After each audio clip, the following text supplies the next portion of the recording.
It's clobbering time!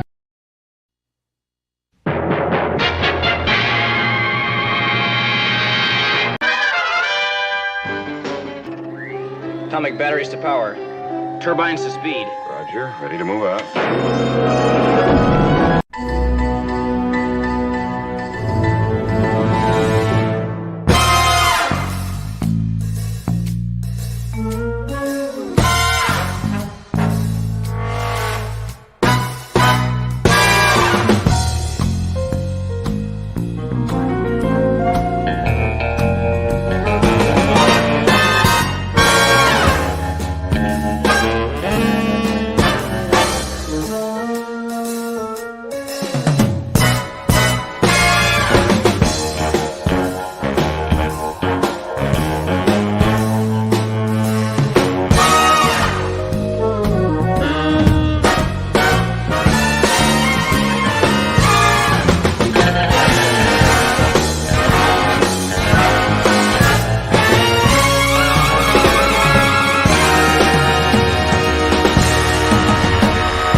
Come get some. It's clobbering time! Clobberanimo! Yeah. Greetings, clobberers, clobberanimos, clobberooskies, clobberoids, clobbologists, clobberians, clobboniers, and whatever else. And to all you out there who do not yet clobber, don't worry, you will one day. All the secret is to bang the rocks together, guys. Clobberanimo! I love that sound. We all love that sound, and we love that one making that sound even more. My dear friends, of course, it is so good to see you here on CLOBBY'S Clubhouse. It is, of course, Clobbering Times number 431, number 1041 overall, and it is CLOBBY'S Clubhouse number 118, featuring the most wonderful first officer in the fleet, the amazing Commander R.M. Briggs. And absent tonight on an away mission, of course, is our great chief engineer, Mark D. with a C, but he'll be back, of course. Hopefully he will. He went to Risa, and we don't know him yet, but he will be back from his away mission, possibly Saturday night. But anyway, we miss him, and we will, of course, hold down the fort without him. You know, you'll miss him, but hey, you have us. You just have to put up with us for a change. The two of us together, but I think we could be okay. So no reviews tonight. Just a big, quick point. No, none of our reviews here that we usually do because we always like for it to be the three of us. So we'll suspend that for another week, but that's okay. We'll always get them next week. And speaking of that wonderful first officer, that great. Oh wait, well look at that. The 32 flavors of Nick Weiser. What are you doing? Too.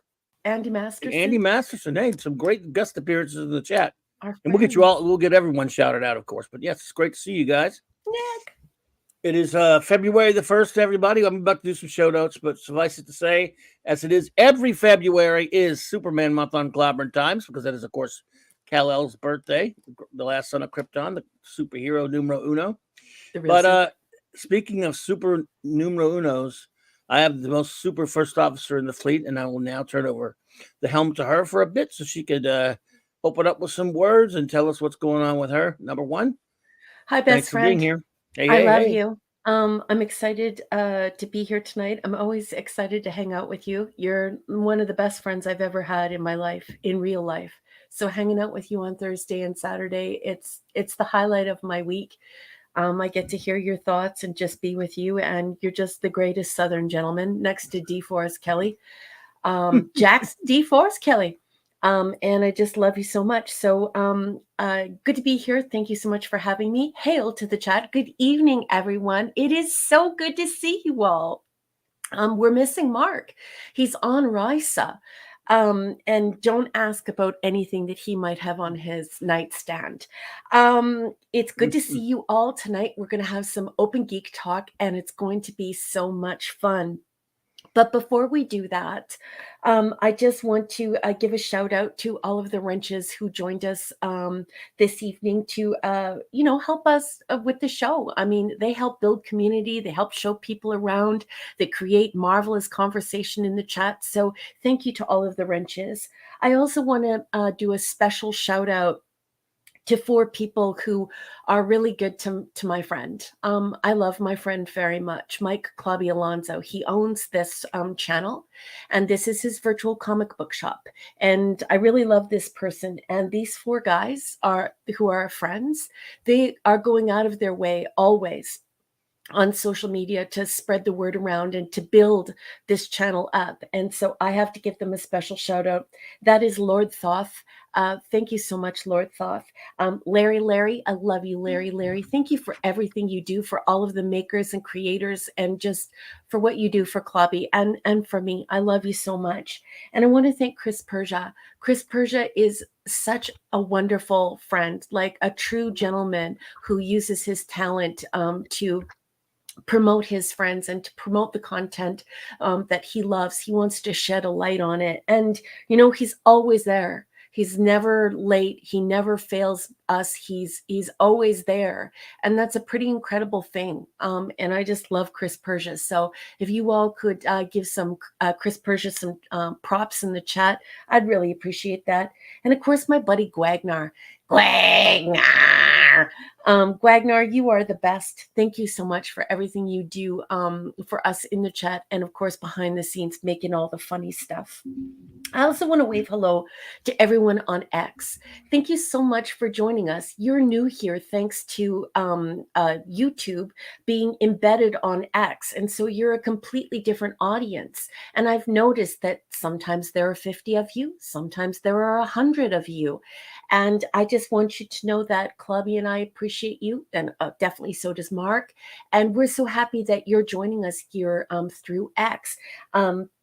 It's so cool. And I also want to shout out our lurkers. At the end of these shows, we have like 200, 300, sometimes more people coming to the show.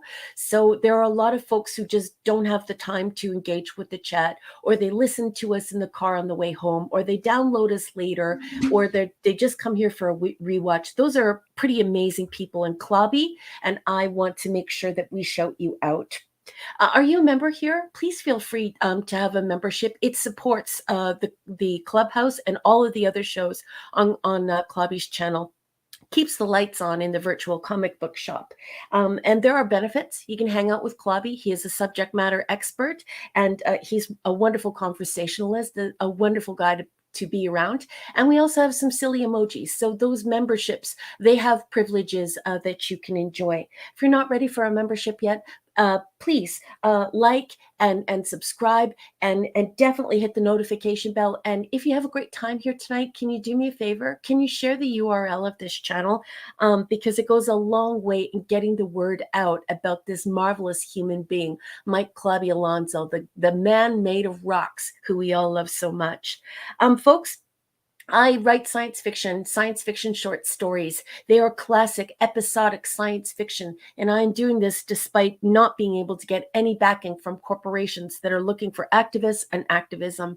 I just shoot straight from the hip. This is just plain old, good old-fashioned, classic episodic science fiction, and I sell my stories for 99 cents each. You can get them all on Amazon. I also have a book coming out, a bound book, and that is due to the following fantastic human beings who are backing this project and getting my butt at conventions so that I can sign books and helping to pay for signage and helping get my book to press without having that huge corporation to back me. So these are marvelous people, and I love them very much. Larry, Tony Stark, Sean Carter, Penny Lane, Shuta, Gwagnar, Dave C, Chris Persia, Scuba and Leslie Pete, Eric K, and his trusty dusty dog Kirby. I love you, Kirby. Enigmatic Dropper, Michael and Cassandra Beacon, Mark D with a C.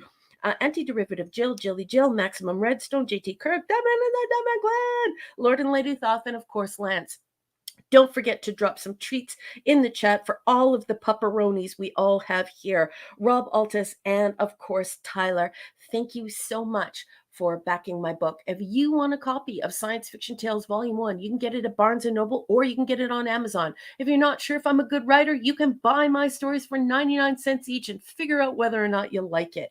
Anyway it goes, thank you so much for being here, folks. We are in for a heck of a cool show. Let's do it. Let's get it on. Yeah, well, thank you for all that. Hey, we're about to do the show notes and shout outs, but I want a special shout out to the great 1701 Tex, one of my oldest and dearest friends in life, in real life and stuff. Hey, brother. Hey, dude, Tex. Good to see you, bro. I'm glad. I'm just absolutely thrilled to see you, buddy.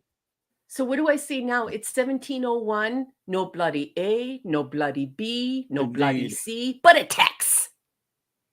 Could loiter till yeah. Well, hey, you could loiter anytime you want. And by the way, dude, in case you ever want to put something in the chat, you are a moderator. There. Ooh. There we go. Okay, Tex, in case you ever need to put a link in there or something, brother. Now you're a moderator. So, very old dear and friend of mine. So everybody, the great Tex, 1701 Tex. That. I have to quickly answer Fiona here. I'm so sorry, boss. Please excuse my rudeness. Fiona says, Raquel, which purchase location gives you the most benefit and exposure? Fiona, you know, I just have to say that because of Clubby, I have about 300 Americans who are constantly there for me. That's how many copies of my stories that I've sold, just a little over 300. And most of that comes from American men. And they're just incredible. The way that they've backed my work, the way that they've evaluated my work, they're just amazing people. And so building my audience in the United States is very important to me because it doesn't seem as though science fiction is very popular in Canada anymore.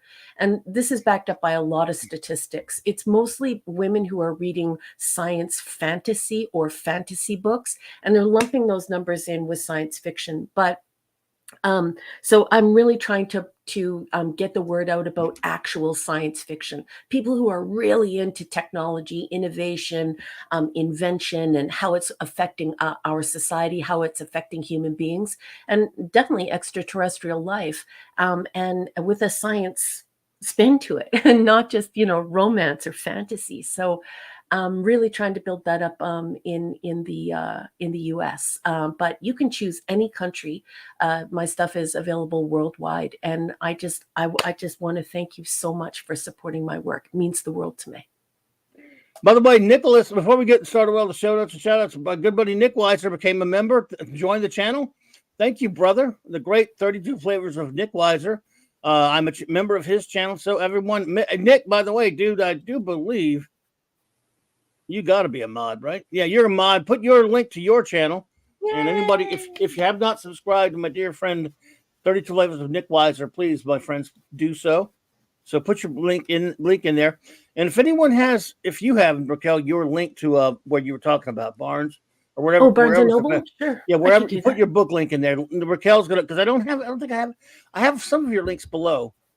But let's get that in the chat, if you would. And, okay, honey, I can do that right now. And Fiona, I do have some women fans too. I love you very much, but there are people who aren't very happy with me because I don't write about romance. There's no romance. Yes. Oh, so, thank you, Chris. Again, as I told everyone tonight, no reviews of Blake 7 or the Star Trek comic tonight because Mark couldn't make it. Couldn't be here tonight. We'll resume that next week. But first, let's do our show notes and shout outs, shall we? First of all, big thanks to the great Tom Connors. I had a marvelous time hanging out on his channel, as I always do on Tuesdays and Thursday nights. We had a big trivia contest over there, and it was a lot of fun. And met a cool new bloke, and we all had a great game of trivia. And let's see here. Tomorrow night, Friday night, 6 p.m. Central, 7 p.m. Eastern, my great buddy J-Man on J-Man's channel. Sean, J-Man, and I continue our Fearless Friday nights. We're reviewing Frank Miller's run on Daredevil. We do about 3 issues at a time, so it's going to be a while to take us. We're evaluating these entire groundbreaking, game-changing comics industry redefining run of Daredevil by Frank Miller in the early 1980s and leading up to Born Again, of course. So just one of the greatest comics runs ever, and we're really enjoying doing that. And then after that, my buddy Nick Weiser, I'll be over there hanging with the Nick Weiser gang, the Friday Night Comic Shop Talk Boys, on 32 Flavors of Nick Weiser's channel, and we will be reviewing the classic X-Men graphic novel, a real graphic novel, not a trade, God Loves, Man Kills by Chris Claremont and Brett Anderson. Looking forward to that. And then, of course, back here Saturday night, same Trek time, same Clobby channel, 9 p.m. Eastern Standard Time. But Saturday night Star Trek reviewing. This will be actually the season 4 wrap party for our Voyager reviews. I want to thank everybody who shows up for our Voyager reviews every week. It's not easy getting through these episodes, but it's sure a lot of fun listening to number 1 rip them to pieces. Let's be honest. And everyone was so sad last week. They're like, she's not happy. Yeah, you had a blast. You were an absolute, I mean, you were a Terminator last week on these episodes. Sorry, everyone. So, yeah. So, no pink SF from Miss Raquel. Rock. Okay, can I just say, Tex? It is right. So good to have somebody call me Rock, because that's what people in my private life call me, Rock. They don't call me Rocky. They don't call me Raquel. They call me Rock, especially my friends in radio. So it was really cool to see you yellow Rock. That's really cool. Thanks. She is the Rock. Well, you're rocks too, right? And that's why we bang the rocks together, guys. You're rocks. Well, I'm rocks. Again, like I said, rock. Yeah, like Wagner has. Bang the rocks together, guys. I never get tired of that picture. Gwag, I love it. Yeah. So anyway, let's get the show notes out of here again. So so only 3 episodes this week, and then the season overlook of the scintillating Voyager season 4. Oh, Tex, I hope you're going to show up for Voyager, and I love that you put in the fresh hell. Yes. No, he won't. He won't. For him, there's only one Star Trek, it's the original series, and it's hard. That's right. And I think you agree with him. So, and Sunday night, the great Mark D will be back, and he'll probably be back for us for Star Trek. Sunday Night Geekery, 10 p.m. Eastern on the great Mark D with the C's channel, our chief engineer. As always, we end our week with some geek. It's a lot of fun. I hang out with him there myself, and we just talk about random geekness. And once in a while, it does become Sunday Night Eatery. So, we do. He brings up some food and stuff because we're really who we are. Sorry, everyone. We're a bunch of pigs. And anyway, and then of course back on J-Man's channel, 6 p.m. Central Standard Time. For our J-Man and Sean and I reviewing all of the Legion of Superheroes, the only Legion of Superheroes that matter, 1958 through 1989. Every single appearance in a chronological order. We're only up to like 1968, so we got a long way to go. It's so cool. We'll have so much fun. And I then, have of course, Legion ring. Did you know that?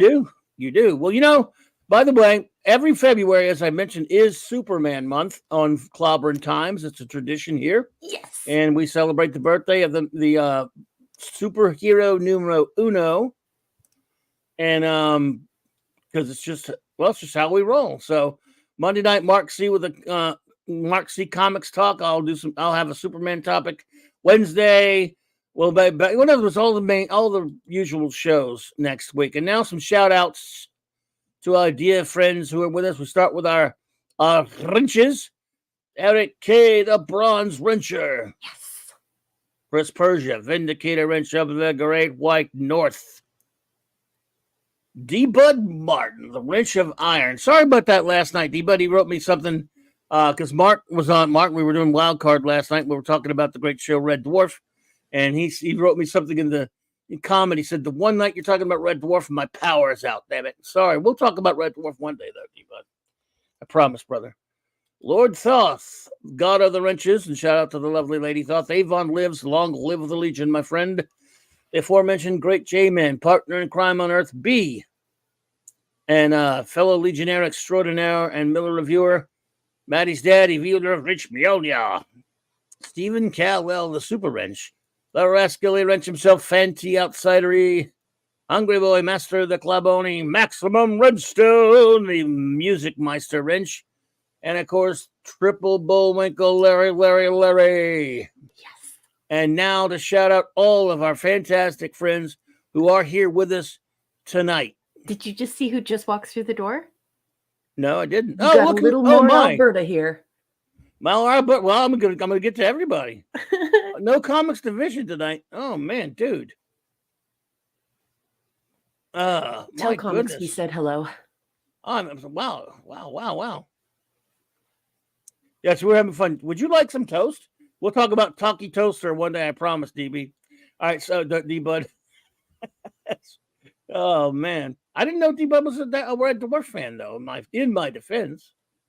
Anyway, so I backed the chat all up so we could say hellos to all of you. FKHC 20,005. All right, buddy. Who said he's off tonight so he can listen to this whole show. So, FKH, buddy.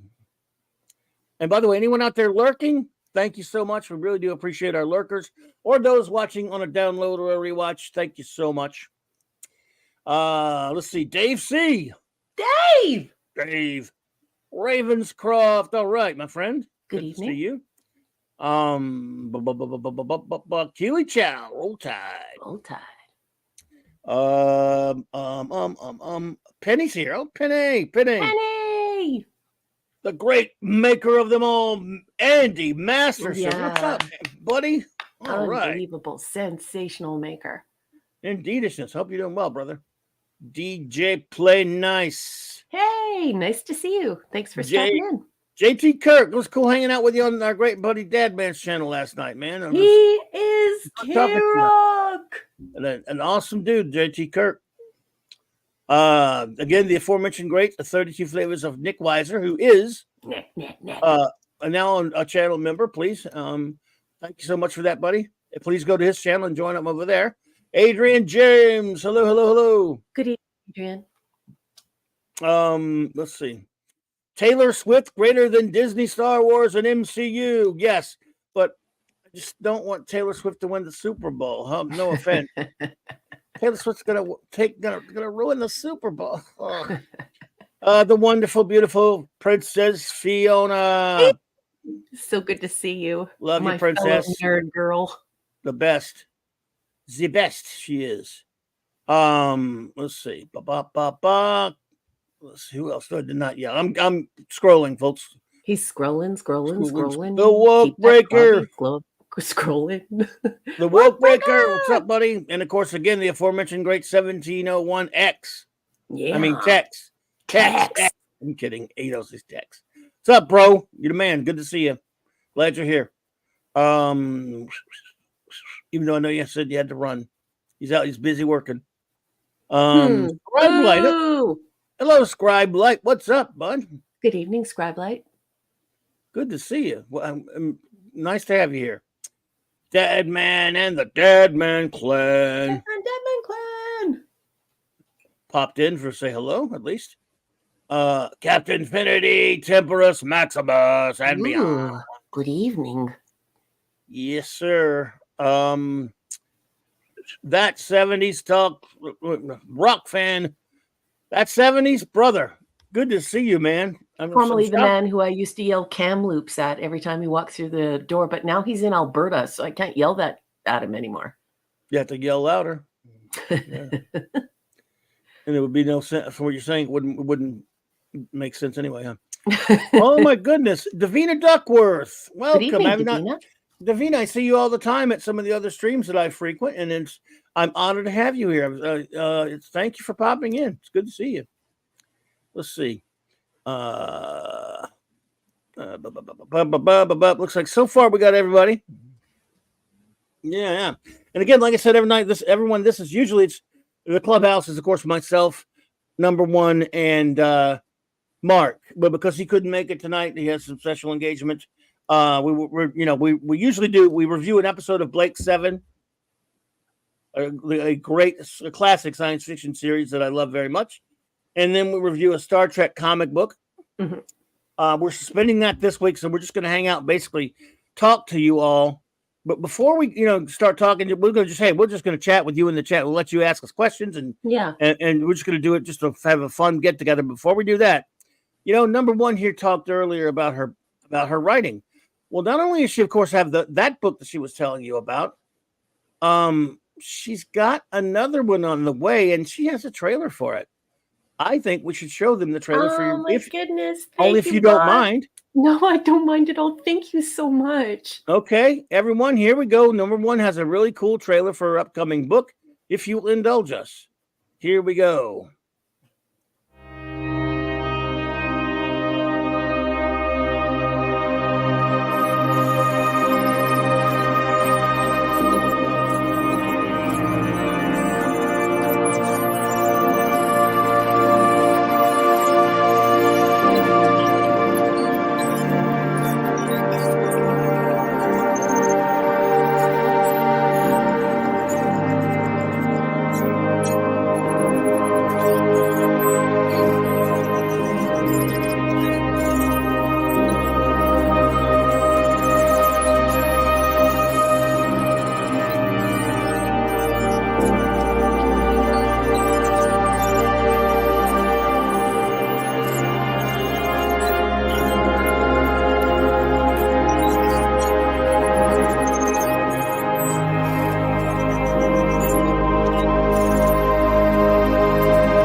Nice.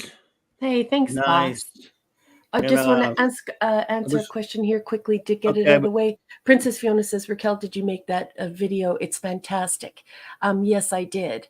And Ravenscroft asked, Raquel, are you over your nasty cold? I am not. I am working on, I believe, week 3. I'm almost at the end the beginning of 3 weeks I've had this.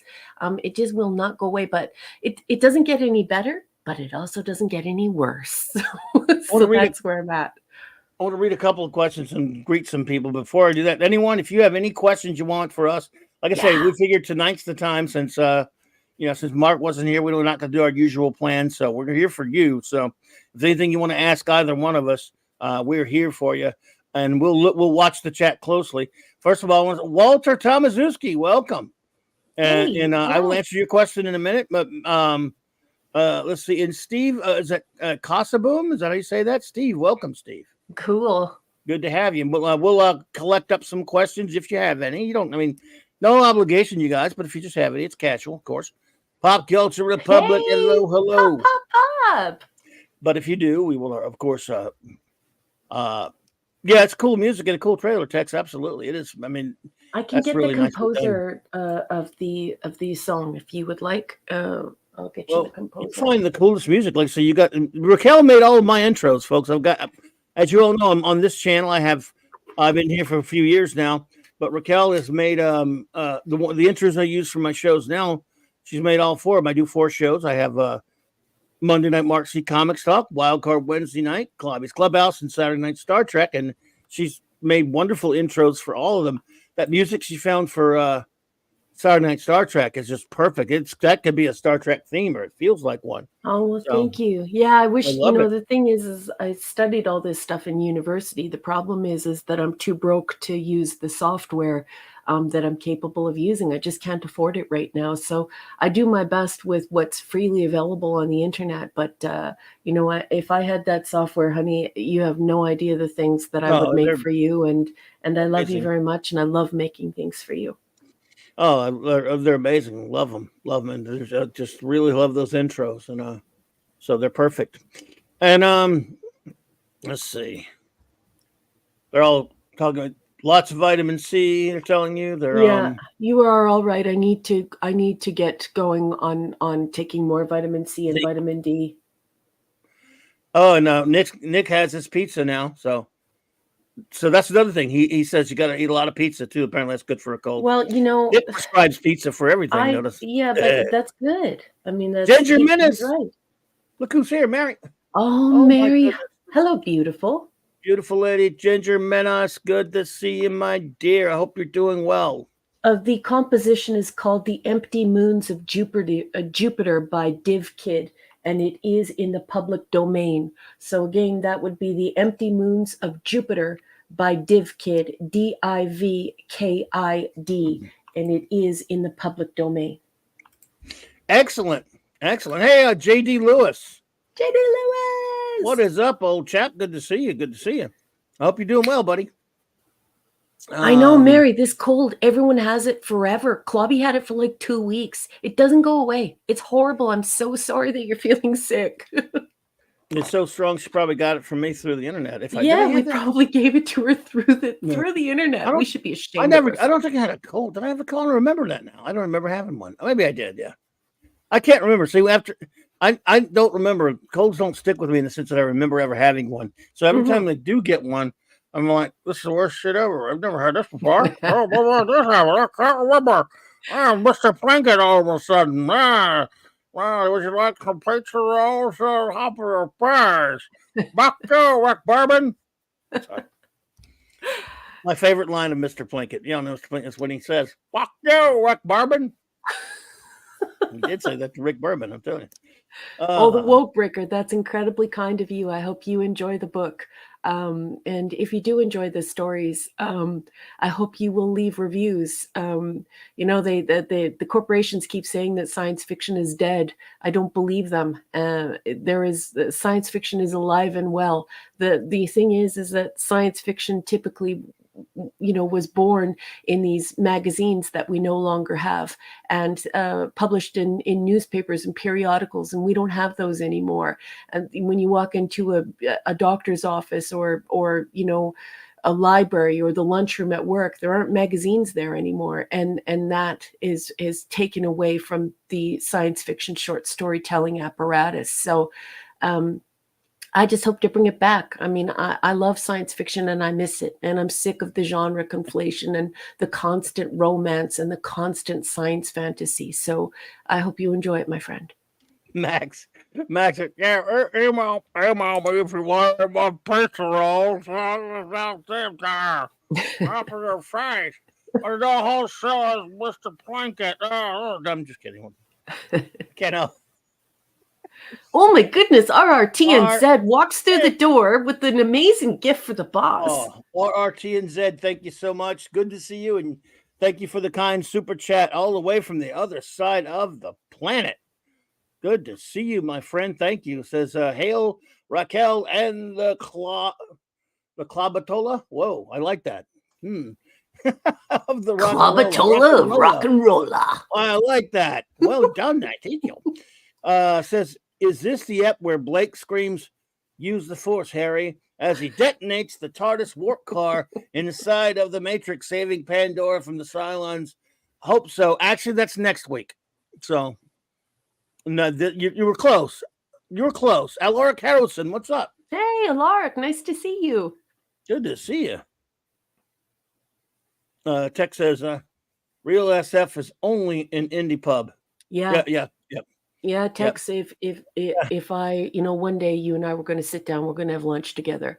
But if you even go to these publishing sites now, they actually are really upfront about it. They say, look, we are right now, what we're really looking for is activism, and we want all of our authors to be activists. So If you're writing about activism and if you're an activist, preferably both, then we'll publish you. If not, we don't want science fiction. We don't want short stories, and we don't want you.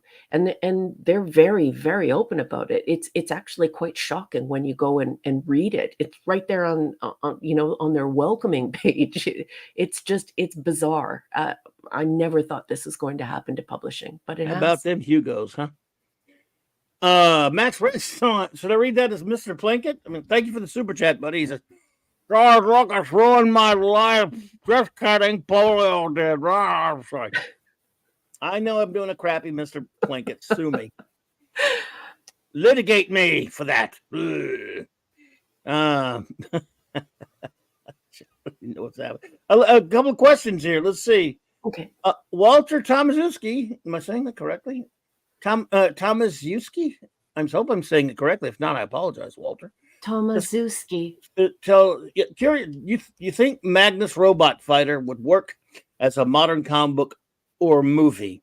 As a modern comic, they keep trying to bring it back. I love Magnus, the old stuff, especially like the old Golki and even in particular the early 90s Valiant stuff. I love Magnus.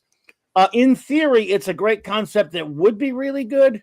But no, here's the thing: you have to put a big asterisk on anything now, because modern day anything is garbage.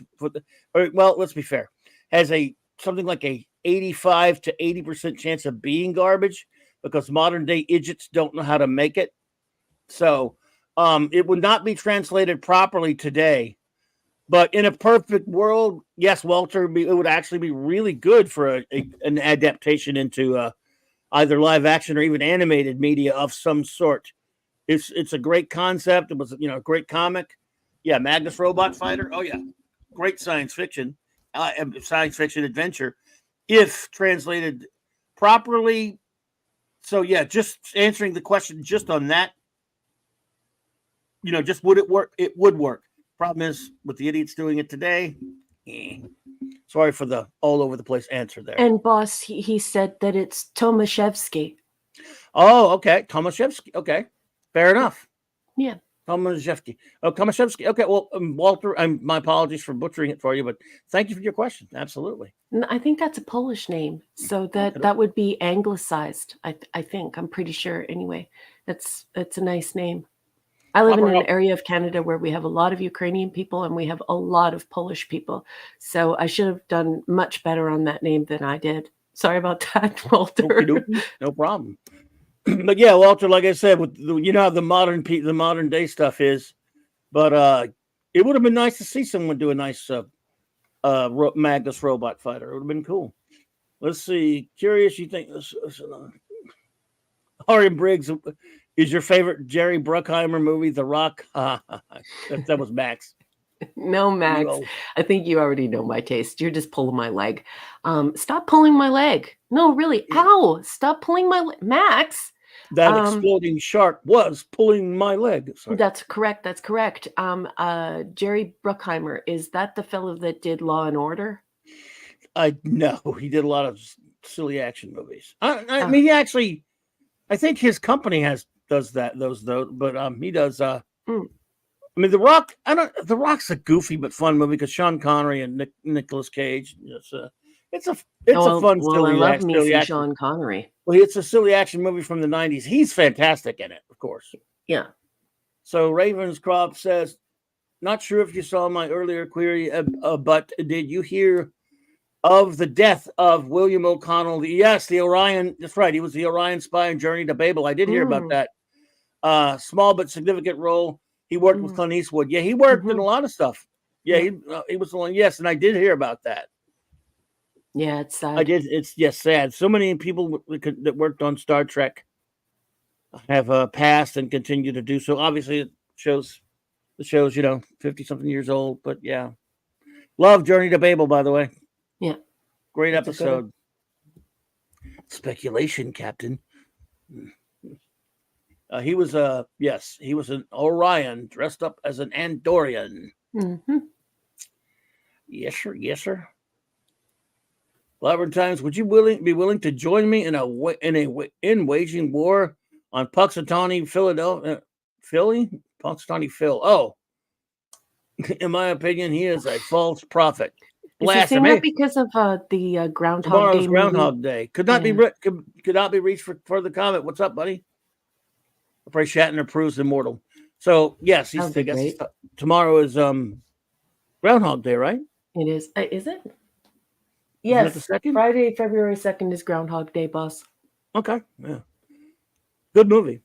Yep. The movie's better than the holiday. Yeah.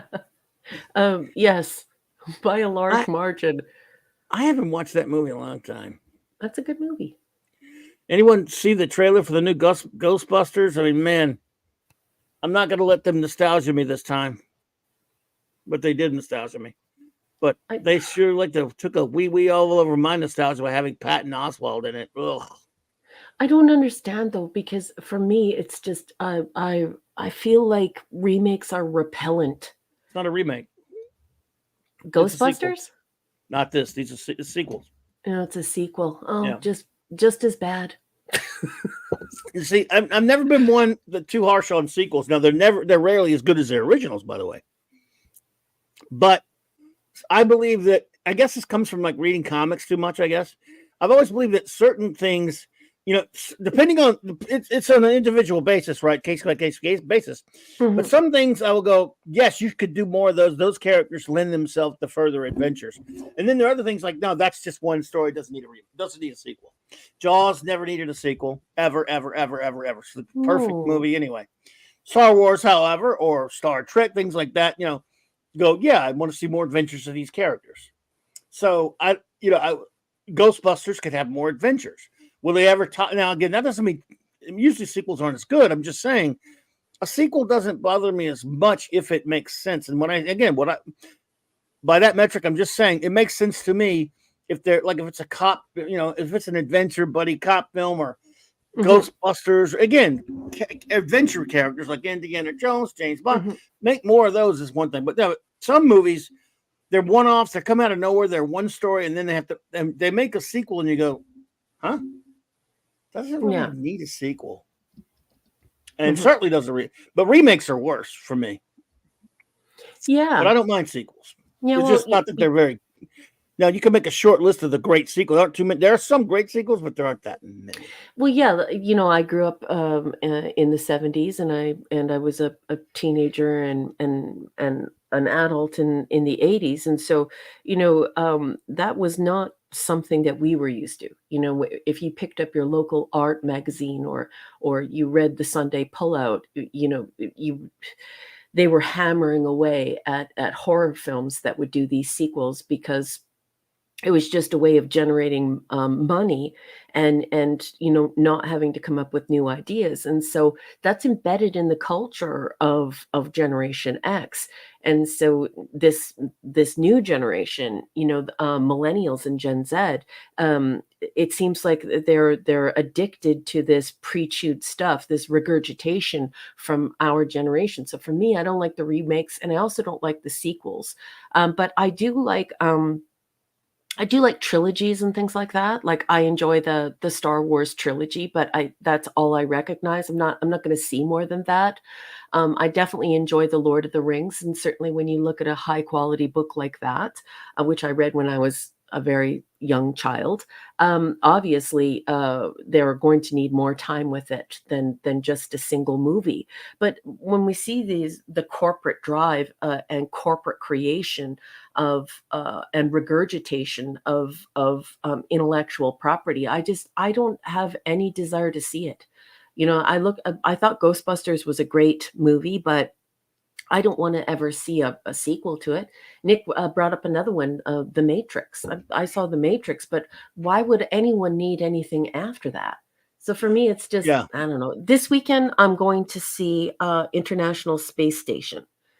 And I'm going to try and put my money towards something that's new instead of, well, how can we reshape these old ideas, these old characters, and make them new for a new generation. And, you know, I should qualify this too.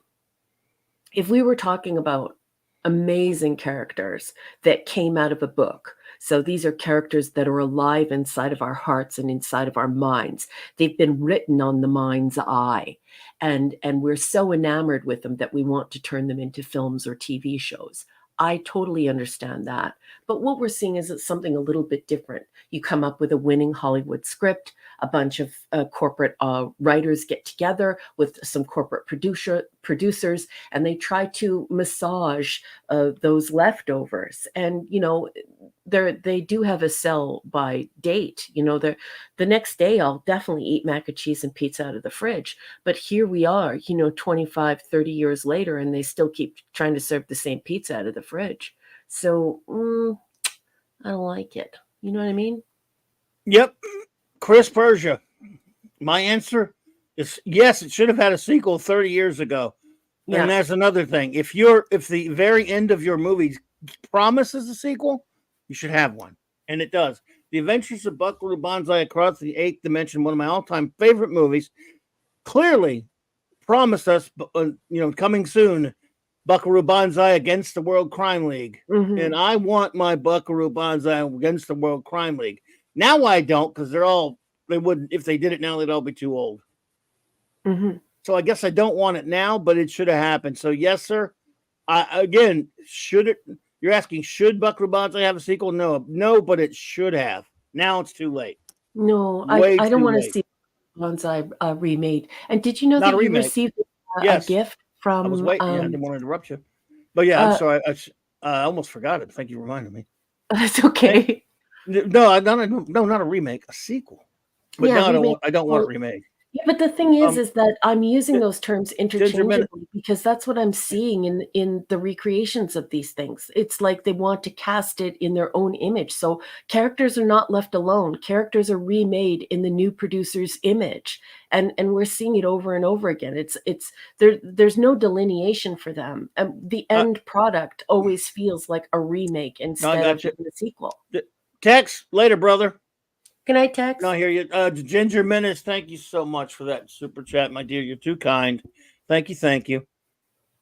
She says, glad to be here, guys. I'm sorry you were sick too, Raquel. Yeah. I have coughed so hard I no. sounded like crap on a panel. Raquel said it because people can't come with their original ideas, so they take the old. Yes. Yeah, I totally agree. And Thank you, that's dear. what's And happening. And I hope you think feel we're better. crying out for more. We want more. And hopefully the coughing part will be over for you soon. But honey, sending you a warm hug. Hopefully you feel better soon, dear. I hope. So Mhm. thank you so much for that. Let's see. I started a few things. Davina, Buckaroo Banzai only had a comic book sequel. Yeah, they did a comic. There was a book. There's a book they did later as well. That's out there that I don't think I ever picked it up, but yeah.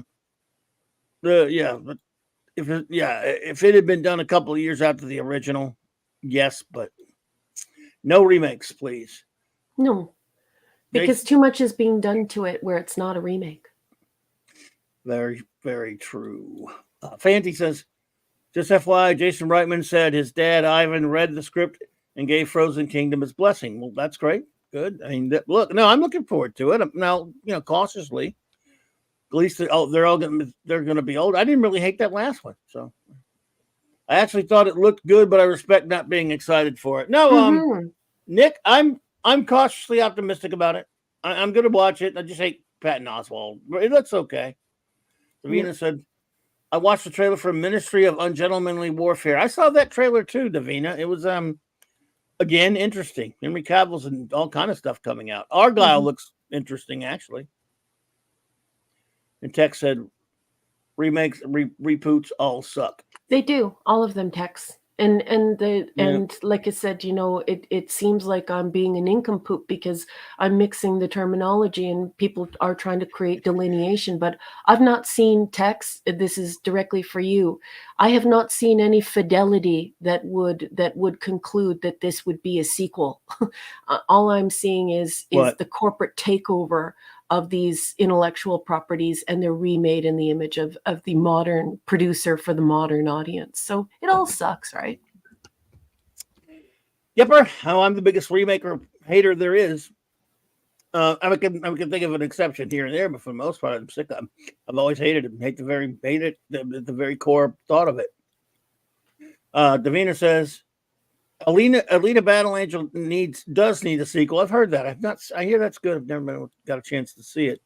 Ravenscroft said, that's one of the things that makes B7 such an enduring classic. No sequels. Yeah. Although I wish they'd made a 5th season. And we don't want to get spoilery, but I know how the 1st season could have been made. The 5th season could have been made, even with that ending to the 4th. They have it all plotted out and everything. It'll never happen, but it happened for me. In my head, it happened. Yeah, Mary, feel better, sweetheart, and make sure that you have very, very expensive Kleenex, because this cold, it goes like the sneezing and the chest congestion and the sinus congestion. It goes on forever, and so your face will be raw. Make sure you have very expensive Kleenex. Yep. I've gone through 3 boxes. Life is full of exceptions could not be reached. Remake exception, the Maltese Falcon, true. Even 10 Commandments. Mm-hmm. But it was a remake of a silent film, you know what I mean? And, yeah, but I think that it should be the exception and not the rule. And unfortunately, we currently live in a culture where it's the rule, you know. I mean, a good one is the exception. No, that's exactly what I'm saying. I totally agree with you. The thing is that I really think that the disconnect here for the public is the fact that all of this writing is coming from corporate writing rooms. And I think that once the public has knowledge of and connects with the fact that what they really enjoy are stories told by one person or a writing team, a small writing team, like a pair of authors who work together. Like when Straub worked with King, or like the guys who came up with The Expanse, who wrote all the Expanse books together, those 2 guys. But you know, that's what the public craves, and the public craves it because when your ideas are challenged within the text, whether that be film or the book, you are being challenged by the author, not a corporate team that has a corporate idea and has, you know, ESG scores to fulfill and DEI metrics to fulfill, and they're caught up in the message. So, you know, as everyone on YouTube says. So I think that gets into the purpose or the end goal, or what we say in academia as the telos. Instead of telling a story, it becomes a didactic way of shaping the public thought. And I think the public is finally connecting with that happening, and it's happening over and over and over again. And I think the public just wants stories told by individuals, or, like I said, tried and true, tiny little writing teams, like the folks who wrote The Expanse, or like when Stephen King or whatever worked with that science author. Not a huge Stephen King fan, but I'm just saying, because there's an individual connection of thought when somebody's writing on the mind's eye, and it can't be a corporation that has other ideas, other purposes in mind. Indeedishness. Let's see here.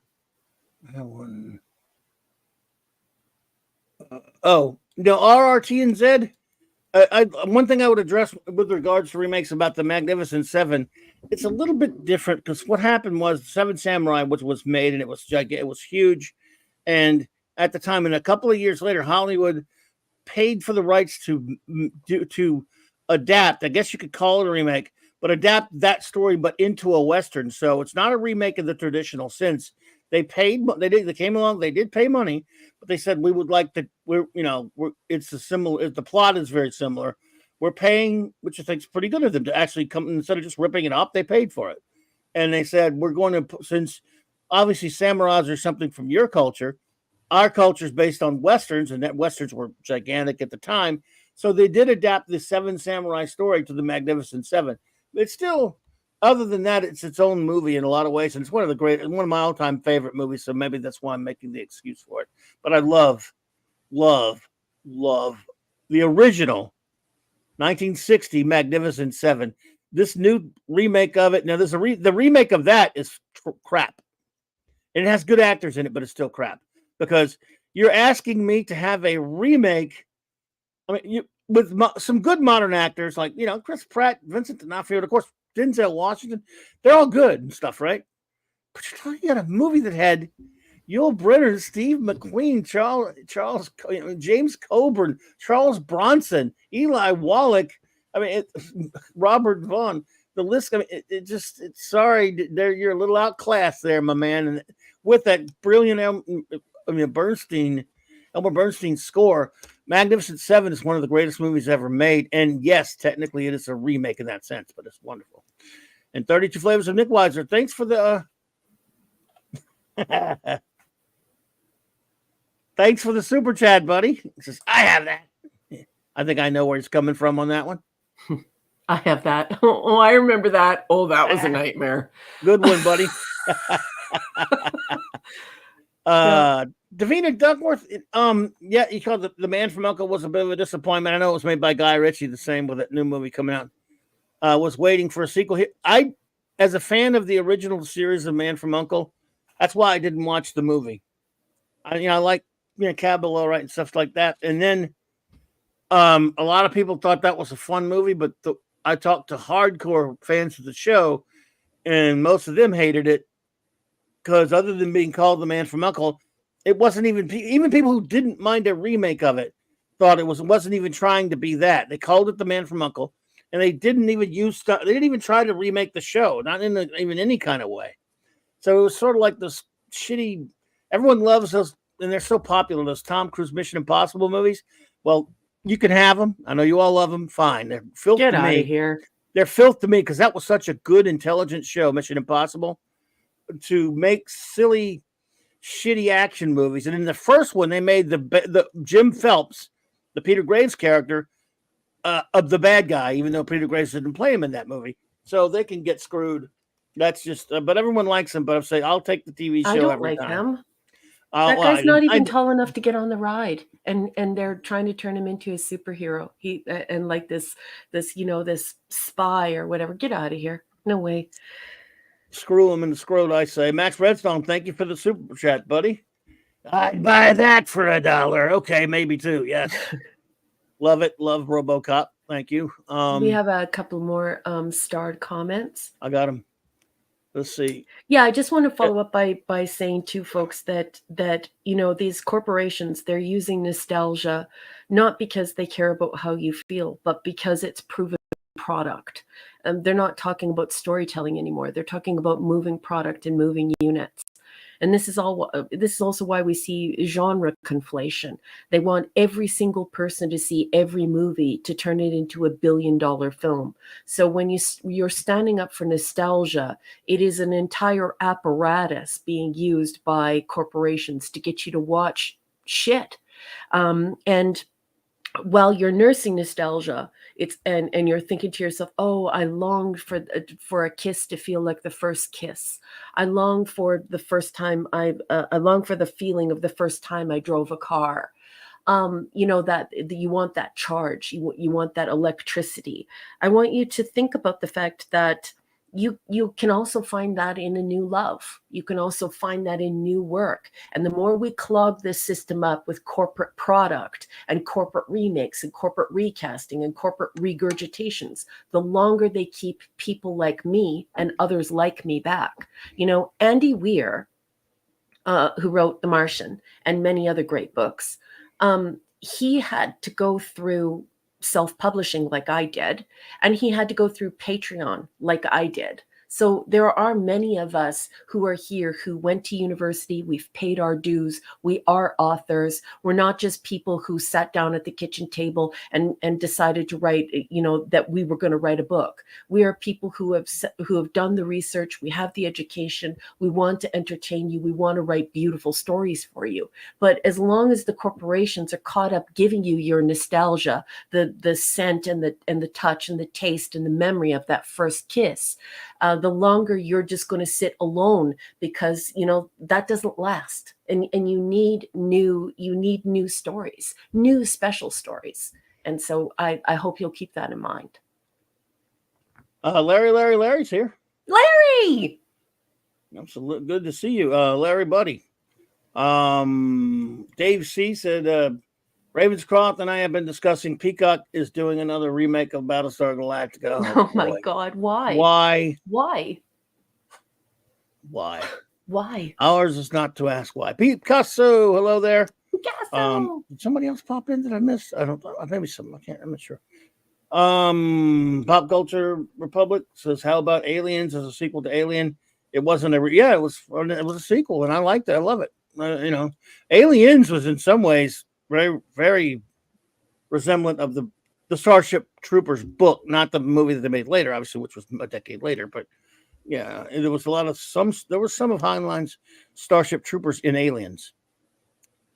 A little bit. Ravenscroft said, Commander Briggs, I think people want stories that appeal to our essential humanity, not balkanized, divisive claptrap that dominates today. Yeah, the corporations are definitely coming with an agenda, and they're not storytellers. Like I said, they answer to their shareholders, and they are not individuals who are trying to move the furniture of the mind. They're not trying to write something on your mind's eye or share an idea with you. That's what individual authors do. And very rarely writing teams, but certainly not corporations who are answering to their shareholders. And those shareholders, they don't want stories and storytelling. They want proven product. They want to be able to make ESG scores. They want to be able to keep their shareholders happy through DEI metrics. And there's a whole mechanism that's at play there that has absolutely nothing, F-U-C-K all, to do with actual storytelling. And we need to return to actual storytelling. Forget the nostalgia. It's fake anyways. It's not even real. They don't care about that first kiss. They don't. True. Oh man. Let's see here. What? Oh, Son Lee, hello there. Hey, Son Lee. Good to see you. Huh? We should get Nick and 70s to come say hi, since we never seen him since Global Geek Gang days, but they're probably busy. They're taking the night off because they didn't have to stream tonight for a change. Because I now just remembered why. I guess 70s. I guess comics went to Orlando, right? They're having MegaCon Orlando right now. Oh, get out of here, really? Yeah, Ray's here. Hey, Ray. And I guess you go. Let's get Nick to say hello to us. Come on in, Nick. Are you okay to do that? Yeah, I just wanted to make sure he was okay. Because, man, look, he streams every damn night. He's tired. But I'll send you one, Nico. What's he sick from? No, I'm just saying he's probably tired. Bedridden. From partying? Oh, my God. Is he?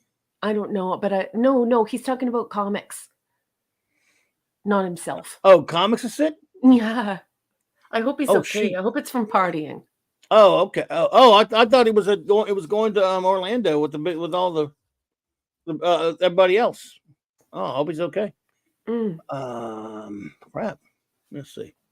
Anyway, dude, Nick, if you want to come say hello, because I know you hadn't seen Miguel in a long time. Yeah, I'd love to hang out with. I'd love to see Nick. Yeah. If I can get this thing to send. There, I think I sent it. Yeah, Phantom Outsider says not all stockholders like the DEI stuff. They want to make dollars and they understand good stories and entertaining content. Puts butts in the seats. Example, Nelson Peltz. Yeah, but the bottom line is that as long as there are financial benefits and as long as there is an architecture within corporations to receive funding and to be rated certain things so that unknowing investors will want to partake in that corporation, as long as that's a part of it, the ESG and the DEI metrics are going to play a part. And certainly, yes, also the idea that you're not storytelling, the idea that it is product. There is only one reason why somebody brings in material that you've already watched before, and that is because they know that you will come back and watch it again. And unfortunately, that's turned into the central idea behind Hollywood, and it's why they can't get bums in seats anymore. People don't go to the movies anymore, and there's massive fan backlash on social media. People want fresh ideas and fresh stories told by authors, storytellers, not corporations. Let's see. Oh, I think Picasso's here as well. Hey, Picasso. Popped in. We said hello to Picasso. We did? And the Ginger Menace says, I have all of the Expanse books. Ginger Menace, I happen to know that you are a gigantic nerd. I claim you for the nerds. You are not a geek. I claim you for the nerds. I know that That's a you geeky are. thing to have. She is a very, very avid reader, and I cannot tell you You how always think much geeks I love aren't it. avid. Geeks are avid readers too. They geek out about science. That's no They are science fiction, fantasy. They read a lot, But and other things who are too. you speaking for? Are you speaking for yourself, or are you speaking for all geeks? Because in Mm, discourse all geeks. analysis, when many scholars have gone to look at the way that geeks and nerds talk about different things, the evidence would suggest that geeks are more interested in comics and films and gaming, and nerds are more interested in neuroscience, chess, academics, and reading. So are you you always have to ask yourself, am I speaking for myself in Geeks this? buy tons and tons of pulps. They buy tons and tons of science fiction, uh, Star Trek books, Star Wars books. That's all that stuff too. But also Heinlein and even Asimov and all that stuff. Sure. Geeks, Well, they're geeks absolutely. that never even touched a comic book. Well, certainly there are intersections where geeks and nerds meet, but I do take issue with the fact that geeks and nerds are the same, or that geeks are I like didn't these say they were the major same. readers. You've already handled that with me as far as them being the same. I'm Hmm. just saying a lot of geeks love to collect books, buy books. And again, yes, sure, they're geeky books. Yeah, I mean, in the sense that if you want to go if you want to be technical and say, well, yeah, they're science fiction, they're fantasy, they're Hmm. science fantasy, they're adventure pulp, they're things like that. Well, But when we're off you know, air, I will show yeah, you a couple of studies that have you been don't have done to that do are that. very large, long studies. So, a big group of people, and they were done over a very long period of time using different types of metrics that explain that what a science fiction person and what a reader looks like, Michael B. what their demographic is, what their psychographic is, what their normal behaviors are, and the things that they're looking for. Well, all I know is I actually had a chance to attend what was it? The Hugos back in the 80s when it was still actually about something. And they Mhm. still actually gave they didn't have any other categories but literature as far as all the different and they had I don't even think they had like a I don't even think they may have had a TV category at that time. It was at WorldCon in New Orleans and stuff. And they decided to give Watchmen a special reward because of how exceptional it was.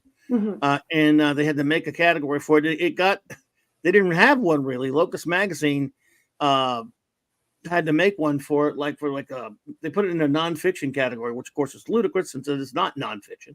Obviously, it's a comic book, and they were all so many of all those people there, thousands of people there voting on the Hugos and all that crap were snotty and turning up their nose up because it was a comic book. It That's wasn't true. prose, and they were also snotty about TV and movies. They didn't want TV and movies anywhere near their science fiction books.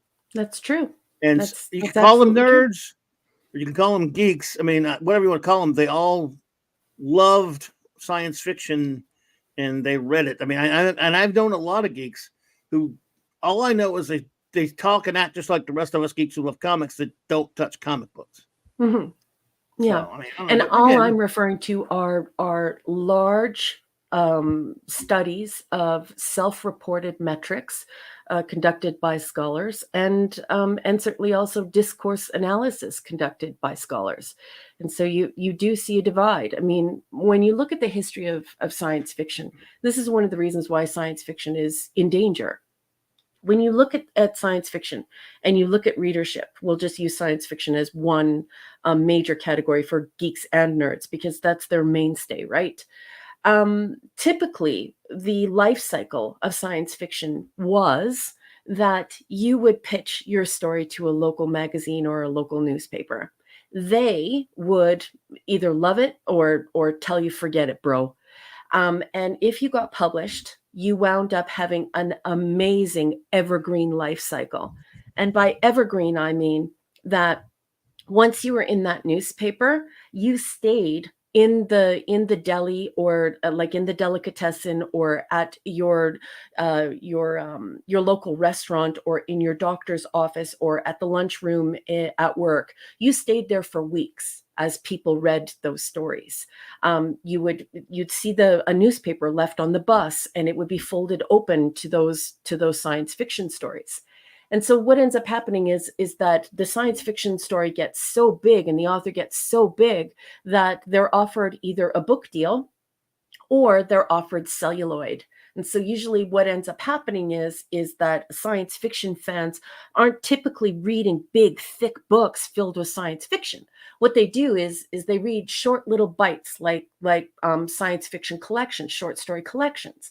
And then they really, really love to put out the big money to see it on TV or on film. And that's been the typical life cycle of one of the largest genres for geeks and for nerds. And so now that ecosystem has been destroyed, that life cycle is no longer viable. This is why you're seeing more and more science fiction is actually not science fiction, it's science fantasy. Okay, Nick, what's up? Hi. What's up, buddy? Long time no have you here. Yeah, good to see you. Just a few hours at clubbing. Of course, always good to hang out with Miss Briggs as well. Yeah, you guys haven't Hello, seen each other in a while. huge chat as well. Yeah, I see you every week a few times, but I know it's great. But And you have I'm not gonna see seen you again Raquel in tomorrow. forever. Yeah, it has been a long time. You two haven't There's seen more each other. stuff on the wall. There is more stuff on the wall, and there's gonna be even more to come. It's gonna be great. It's gonna be diabolical. It's just gonna be fantastic. Like, this wall is just gonna be flourishing, and I'm just gonna watch it all happen. I'm just gonna admire it, and I'm just gonna have to, like, stop myself from getting distracted on my own videos and streams. Try not to admire this wall that grows loomingly. So it's just gonna be absolutely diabolical. Great. So, And it's comics nice to okay? see the girls' art in the background. Oh yeah, Right. that's one of their pieces actually. Yeah, here actually, you know what? I think I Good could stuff. I could do a turn because I got a new camera recently. Nice. Yeah. Oh, it's good to see Megadeth there as well. Oh, that's actually Dave Mustaine's autograph in that. Get out of here. Yeah. You met Dave? How was it? It was really actually really chill and relaxing. I will actually go, if you guys know the Simpsons well too. Nice. You know how they had that in the back of their couch. Yeah. There's more of the girls' drawings too. So That's excellent. yeah, and then of course I got Makini. He had that black and white Thor thing he drew me. Yeah. And my calendar from the show Bluey, because Bluey Cool. rules. Yeah, that's what's going on. I there. remember when those walls were bare. Yeah, that was a Global while Geek Gang ago. days. Yeah, the Global I love Geek it. Gang I love days. Dude, what's up? Is comics okay? Yeah, he has a sinus infection. He's had this before. He'll be okay. Okay. I Yeah, texted wish him him the best. earlier. We're kind of joking around about it. I'm like, man, I wish sinus infection was like a person so you could just smack him in the face. And he's just like, well, if I get enough drugs, I'm like, okay, well, maybe those drugs will smack the sinus infection out of you. So we were joking around about it. He, like I said, he's had this stuff happen before. And for him to actually cancel it, that doesn't like ever happen. Like, Yeah, that's the what I was first time in like get together or something. yeah, I think it's the first time in like 3 years. Yeah, that that's he's not big. done one of his own live streams. So Mhm. that should tell you something. When comics is actually down, like Yeah. that he's actually really down. But no, I trust 100% he's gonna be all right. And Good. before you know it, I don't know if he'll be a part of FNT tomorrow. At this point, it's basically called at Friday Afternoon Ties, but that's not relevant. He'll probably be back most likely Monday for his meltdown show. But comics is all right. He's gonna be fine. We Well, all that's do good. get sick, even though I strangely did not recently. I should have. I had a house filled with sick people it's February 1st now. 2 months ago. That's weird to say. Everyone got sick in the house but me. It was really weird. Yeah, but the girls are in school, so it's unavoidable. It was, you had them, being everywhere, and then Yep. my girlfriend being sick. And I'm just like, and I work in, obviously I'm not going to say where I work out here, but let's just say I work in an environment there where I see thousands of people a day too. Yeah. Thousands. And I was like, how did everyone get sick but me? I don't, this doesn't make sense. And I was expecting it too. Like, I was ready to have like my call out ready again. Never happened, but who knows? Maybe I'm saving it for some great big shindig you of go. up. Here we go. This is the ultra sickness, and it's So, just gonna be what? well, show everyone, show number one your bottle opener. Oh, got these in the mail today. So this is the bottle opener right here. Oh, And this is for our Dolph Lundgren channel members. And so if you're a Dolph Lundgren channel member, you'll be having this shipped to you within the next week. And if you come to a meetup, you can buy it from there too. So this will be Nice. exclusive to Dolph Lundgren members That's and cool. and meetups. Now I will probably do when is the public pizza merch. cutter coming out? When's the Nick Weiser pizza cutter I coming out? actually have looked at prices for that. I'm gonna need some extra money on that one, but I do want to do it. I do want to do it. I will Because I want absolutely that. do it. That'd be perfect. I've already had an outline of like where the logo would be and everything. It's just it's now just making the money, and of course I order a mega quantity of them. That I would definitely sell as public item too. I would definitely make that a public merch item too. That would definitely do Yeah. that. Between that and koozies seem to be a thing people are really asking for. And I'm like, okay, well, you know, when people want something, you gotta respond with it. And well, that's what I'm gonna do. So it's gonna be great. But you know, for our Dolph Lundgren members, they get the rewards, they get these and the stickers, Very and cool. a personal letter handwritten from me, personalized, and then of course a unique item, each individual to each member who gets one of these. So that could be a comic, it could be some great toxic masculinity movie. It could be an album. You never know. Who knows? Maybe I don't know what I'm just surprised, y'all. Good night, Pop Culture Republic. Good night, Pop, and good night, Have a good one, buddy. Ravenscroft. The Ravenscroft heading out too? Yeah. Oh, okay. All right. Well, look. Okay, Ravenscroft. Have a good one. Thank you so much. All right. Okay. So here's what I want you all to do. If you have any questions for Raquel or myself, feel free to put them in there. Keep an eye on them. Number one, if you would, if you see anything that's a question for either one of us. Yeah. And I'm going to read the super chat. Yes. And RRTNZ. Oh, thank you so much. RR says, let's see here. Thanos snaps. You could only save one from each pair. Alan Moore, Frank Miller, Robert Heinlein, or Isaac Asimov, Ray Bradbury, or Kurt Vonnegut. Who?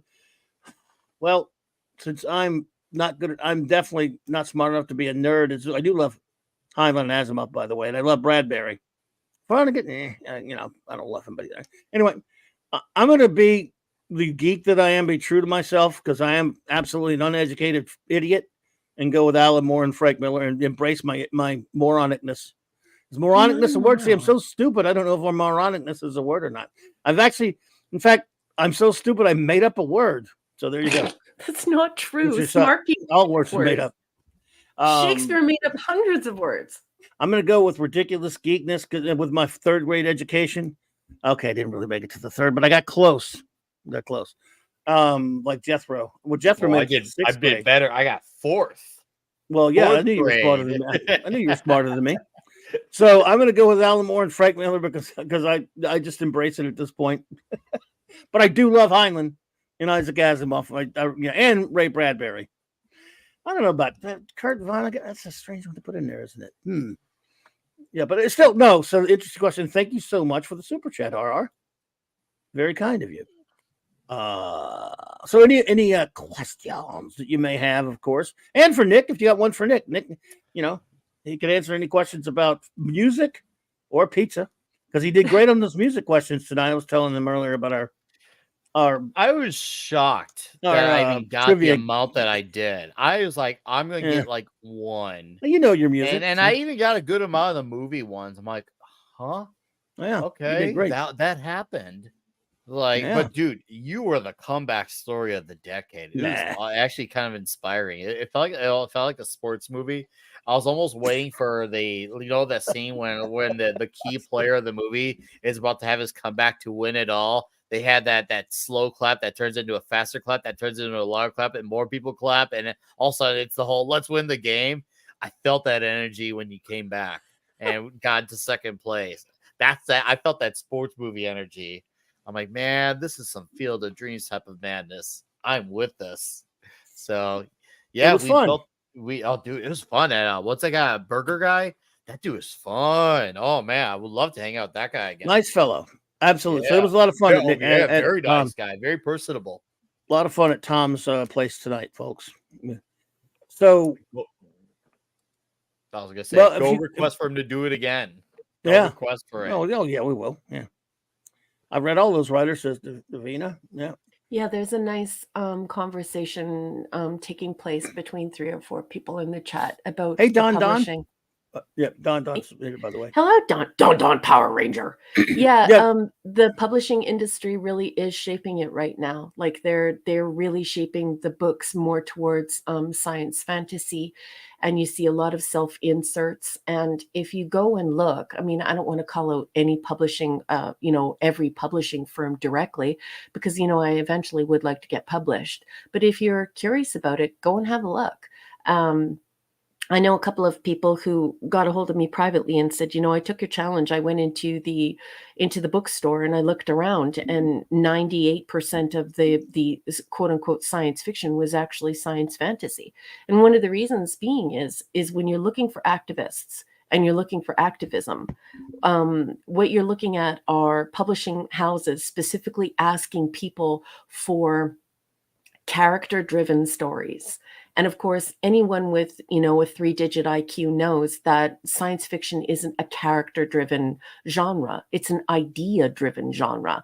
It's meant to help us massage ideas and help us get over our anxiety about innovation, medical advancements, technology and dehumanization and the fact that we might not be alone in the universe. It's not there to make sure that you feel tingly in your naughty bits or any of the other activist or activism storylines. So they are really shaping books, and in so doing, what they're doing is they're pushing science fiction out and bringing science fantasy in and making it seem as though the whole genre is quite healthy right now, and even conflating the two. You can have a conversation with people now that are like, there's no difference between science fiction and science fantasy.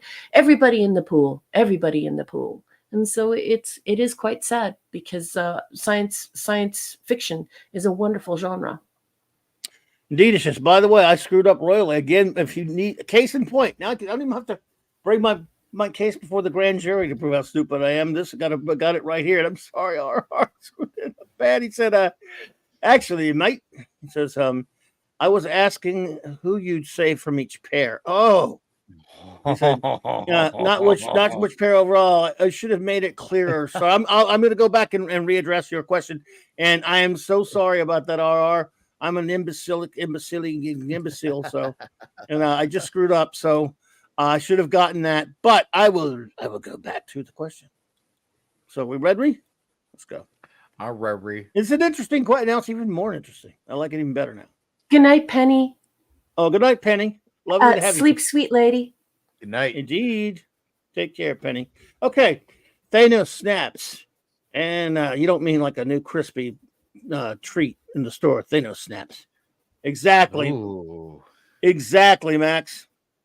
First of all, true. Matter of fact, yeah. Oh, in fact, Clubby. Watch where you're going, you dumbass! Well, a double dumbass on you! Exactly. It's okay. I've had my moments before. Usually unintentionally, and the funny part is they usually happen when I'm the most sober. Imagine that. Yeah. Oh no. Well, sober. Well, at least that means you've been non-sober before. I've been sober for all my life. Look what good it's done. No, I respect that. You should laugh at it and make fun of it, dude. No, I refuse. I do. Go on. I do. All right, here we go, Nick. All right, now it makes more sense. Alan Moore and Frank Miller for me, of course. I'm gonna include Nick on the comic book one anyway. I don't know if he knows anything about the other authors, but Alan Moore and Frank Miller, it's a no-brainer. Alan Moore's body of work is far better. Oh wait, wait 1 second. Want to get to bed myself, says Ginger. Oh, Ginger Menace, love you. Go to sleep and sleep sweet. I'm sorry. Yes. It's going to be hell trying to sleep. Take care of yourself. I'm sending you a warm hug. Yeah. Thank you so much for joining us tonight. Yes. I just appreciate your Good night, company my dear. so much. I had a wonderful time visiting with you. Good night. Good night, my dear. Love you, and thank you so much. It was great to see you. Okay, I'm going to go Alan Moore. I'm a freak for his 80s and 90s work. I mean, Miller, I love his Daredevil, which we're covering, and I love his Daredevil, and sort of love his Batman Year One. I don't really love his Dark Knight Returns that much. Nowhere near the body of work more has. So I would go with more. What say you on the comic book question there? If nothing else, Nicholas. I'm gonna pick Frank Miller, and just because of Daredevil alone. Now I'm gonna have a. It's not exactly a hot take, but I guess we'll call it a mid-temperature take. I enjoy Watchmen. I don't find it to be like the greatest thing ever that a lot of people do, and that's great that a lot of people enjoy it. I do enjoy it, just not to that same caliber. I don't know if it's because I heard so much years of hype that maybe it exceeded my expectations to a point of unrealistic. It's kind of like when you hear about a good movie and everyone's being so over the moon about it, by the time you go into it, you have such sky high expectations. It's impossible. Yeah, it's a very had you had to be there type of thing. And I'm sure it is. I'm sure if I went into it cold without any prior knowledge, I would appreciate it more. I'm pretty sure. That said, I like it. I've reread it, and I probably will reread it again. I enjoy it. I do enjoy it. Sure. But for me, I'm a Daredevil guy.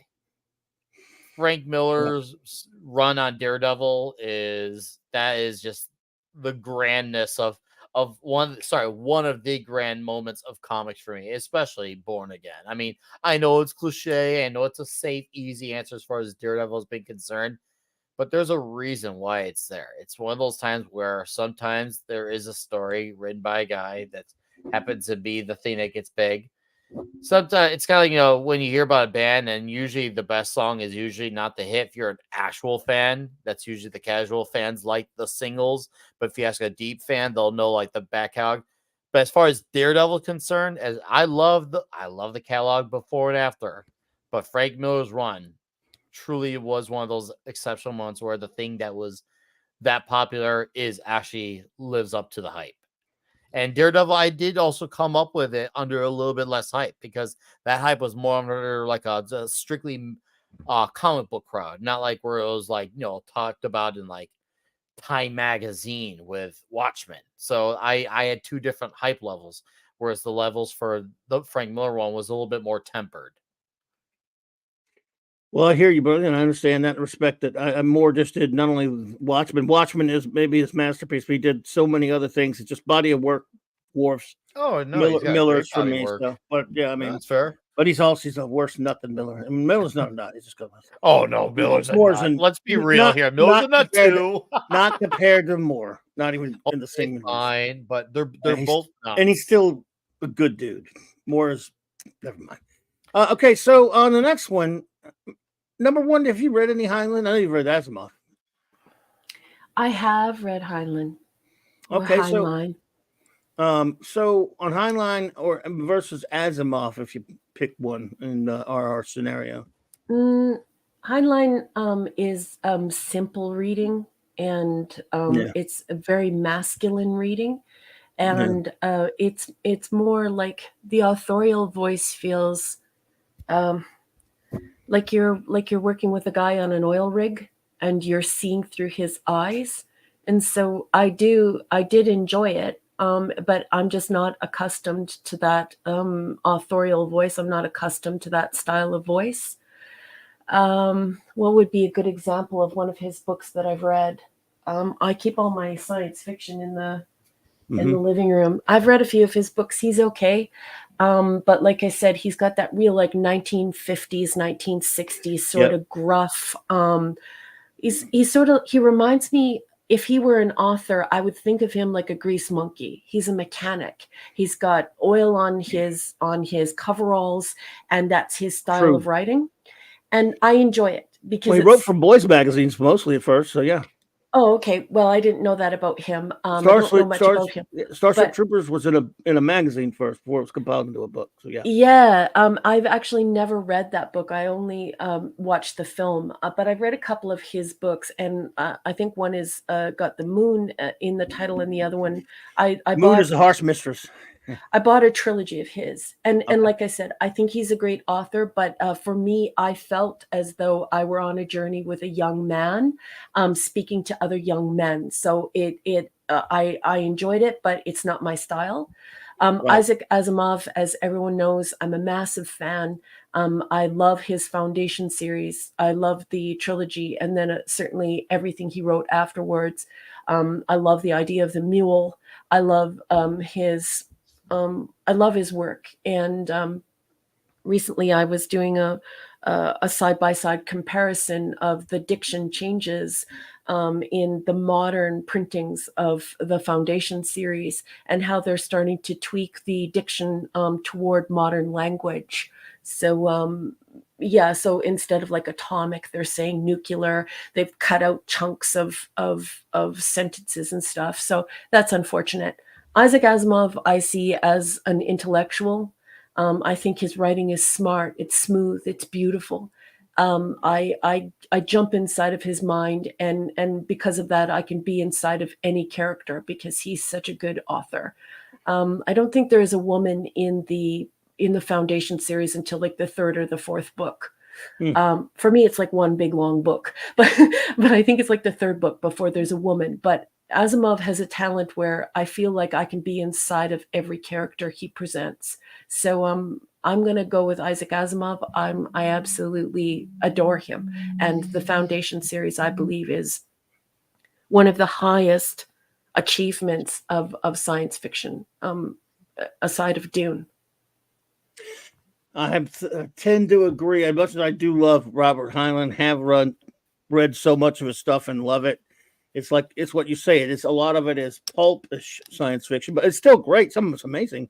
A lot of his earlier work was in magazines, sci-fi magazines, and even boys magazines and things like that. And later, when you see those books on the shelves in bookstores or whatever, most of those are compiled from those. Then he started finally doing books like in the mid-60s who were books, and he was prolific. I do love his stuff. You cannot discredit the importance, but they're almost as I don't know if Isaac Asimov isn't the most important science fiction writer. He's got to be right there with at the very top of them. I don't know who is if he isn't. Yeah. So yeah, you can't. I mean, the value's just. But I love them both. It's really tough. Heinlein is very good, and it's also super important. I was speaking about this earlier, and I hope I didn't ruffle feathers, but because really good science fiction is idea driven, it's exploring ideas, it's exploring science, it's exploring technology. It tends to be shorter. Because when you're trying to expand a story, you get into all of the fifis and whether or not you feel tingly in your naughty bits for somebody else. And that stretches the story out. So there's nothing wrong with short stories, because short stories are incredible in their ability to convey ideas and to convey feelings through technology, through facts and technology, through innovation and invention, and not just fifis. And so I actually like that about Heinlein. But like I said, you can definitely feel. Let's put it this way: I was a tomboy when I was little. When I read Heinlein, I feel like a really cute boy who smells like dirt and air has grabbed me by the hand, and he wants to take me out into the field to go and read to me. That's what I feel when I read Heinlein.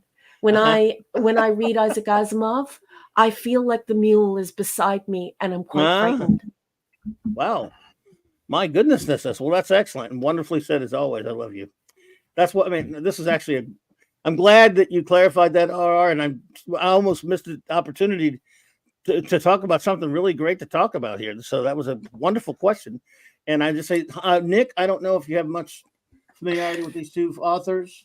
I don't. Unfortunately, my only best friends are just some of the movies I've seen based off them, and I would not be surprised. I don't want to put you on the spot. No, it's all good. I'm just being honest. That's cool. I'm sure what I saw of those movies were probably lesser versions of what those books were. Usually, I guess. That's usually 9 times out of 10 the case, even for the ones that most people like. And, it happens. I mean, there's only within a time constraint with movies or shows, there's only so much you could fit in, within that time versus a book which has several chapters. So Yeah, no, it's, I but guess can you I could just say it's interrupt you for one understandable. second? Yeah, no, interrupt. Because I've been friends with you for a really long time. So I just want to say something to you because it's very important to say this. You are Mhm. the typical science fiction fan. They do want to see it on the film. They do want to see it on TV instead, because you can package the ideas in incredible ways. And there's no shame in that. You're a geek. I also want to say that there are a shitload of studies that say around 80 to 90% of people, especially especially on YouTube, people who are in social situations who lie about reading books, and Oh, and that's not they surprising. 100% lie. And you know what? The thing that I love about you is not only do you tell the truth, but you tell the truth about the statistics that we know about science fiction. So no, not only are you a man of honor who doesn't just Google shit and you're fronting, you come to these conversations and present the pinnacle of what I'm looking for. Do I want people to read my short stories? Yes. But do I, because I think the writing is a very important apparatus that engages different parts of the mind. But is Mhm. my dream for somebody to come to me and say, hey, I'd like to take your 10 stories and I'd like to do the same thing as Electric Dreams or Loop or something like that on Netflix? I would be Mhm. like, yes, please. So, like, what you're describing is what I would like to ultimately do because I want to reach everyone, nerds and geeks. So, Oh, of I just want to course. thank you for being an incredible person who is such a kind and intelligent man. This is why you and I have Yeah. been friends Well, for I'll so take long. kind, but intelligence is a stretch. But thank you, No, though. no, I remember one time we were It's a talking about stretch. critical theory, and I was talking about stuff that I would teach at a graduate seminar. And not only were you the only one who understood what I was saying, but you were championing what I was saying. So I just want everyone to appreciate the fact that that is true of science fiction fans. There are a boatload of them that want to read, and that's usually like the more academic style. And then there are those who want to see it celluloid, and those are usually the geeks. Those are the people who come from comics and graphic novels and from gaming and I can't believe how much integrity you have. I think you're the best. Well, And thank don't you you. worry about it because I want to engage people like Fiona as much as I want to engage people like you. You Thank are the you. best, baby. I want you are the whole reason why somebody might say to me, hey, let's make this into a miniseries. Let's make this into a film, you know? Oh, absolutely. No, thank you. Sorry. I'm absolutely not worthy of those compliments. That should, if anything, that should be redirected towards you. And Claudia will agree with me that you're absolutely worthy of that. But no, thank you.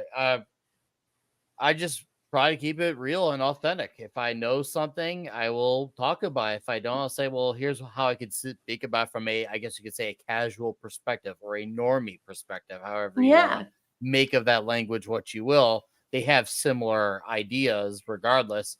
So I just try to be upfront about it. I mean, no one has to know everything about everything. That's fine.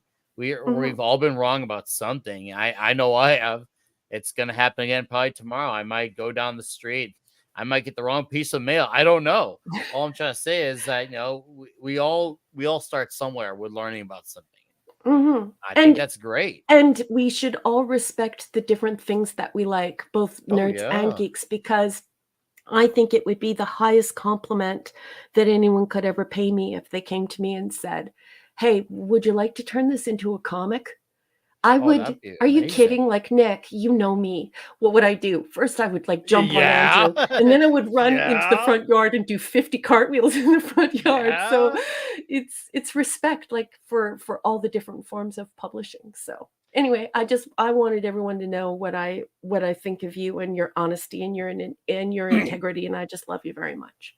I love you. No, Uh, we gotta have we gotta have good genuine conversation. If we reply or just to react, then we don't have a conversation. If we Hmm. reply to at least understand each other's positions, whether there's agreement or disagreement, at least the conversation can go over smooth, and we at least understand where one of us comes from a position. Hmm. That's fine. That's better. That's way better, and it's far more productive. Hmm. hey, Lisa. Lisa. Lisa. Yeah, she Uh, she yelled your name. Let's see here. Where were I?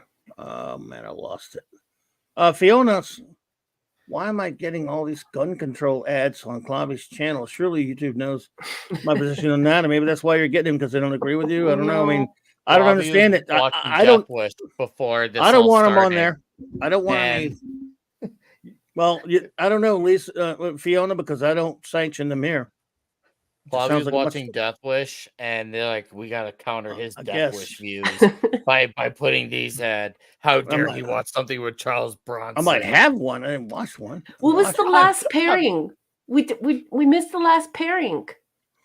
Oh, we could do it, but it's not a fair one to me because I haven't really read much. What's his face, Vonnegut, but I love Ray Bradbury. Oh, it's for me. It's Ray Bradbury all the way, and I don't like Kurt Vonnegut. Yeah, I don't either. I've read The Slaughterhouse. Slaughterhouse 5. Oh boy. I did not, and it did not connect with me at all. I did not connect with it. I read it. I tabbed it out. There's some beautiful prose in there, but I didn't feel like that was storytelling, and I didn't connect with it at all. And Ray Bradbury is life. I love the Ray Bradbury miniseries on TV. I think it was, but the geeks will tell me, in the 1970s or 1980s. I don't remember. Anyway, that was like a drug for me when I was young. Who needs drugs when you have Ray Bradbury? And I love everything Bradbury for sure. Oh yeah.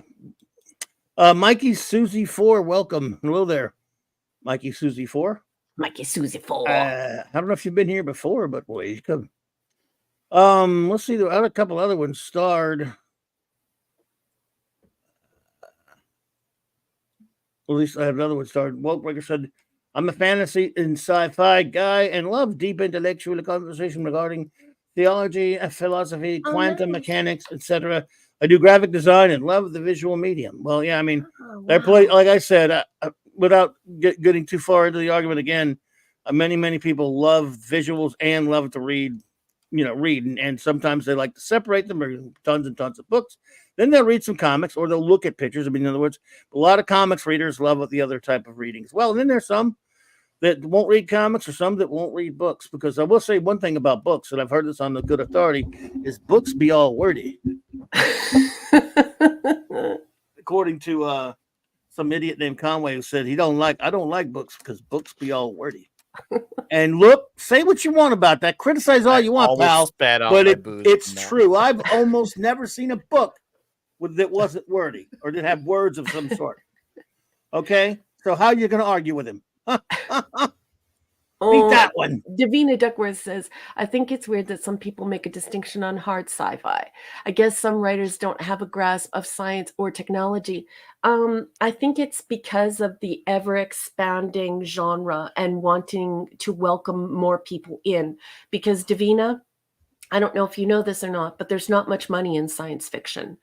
And so when you're writing science fiction, you're really doing it because you love what you're doing and you love that kind of storytelling.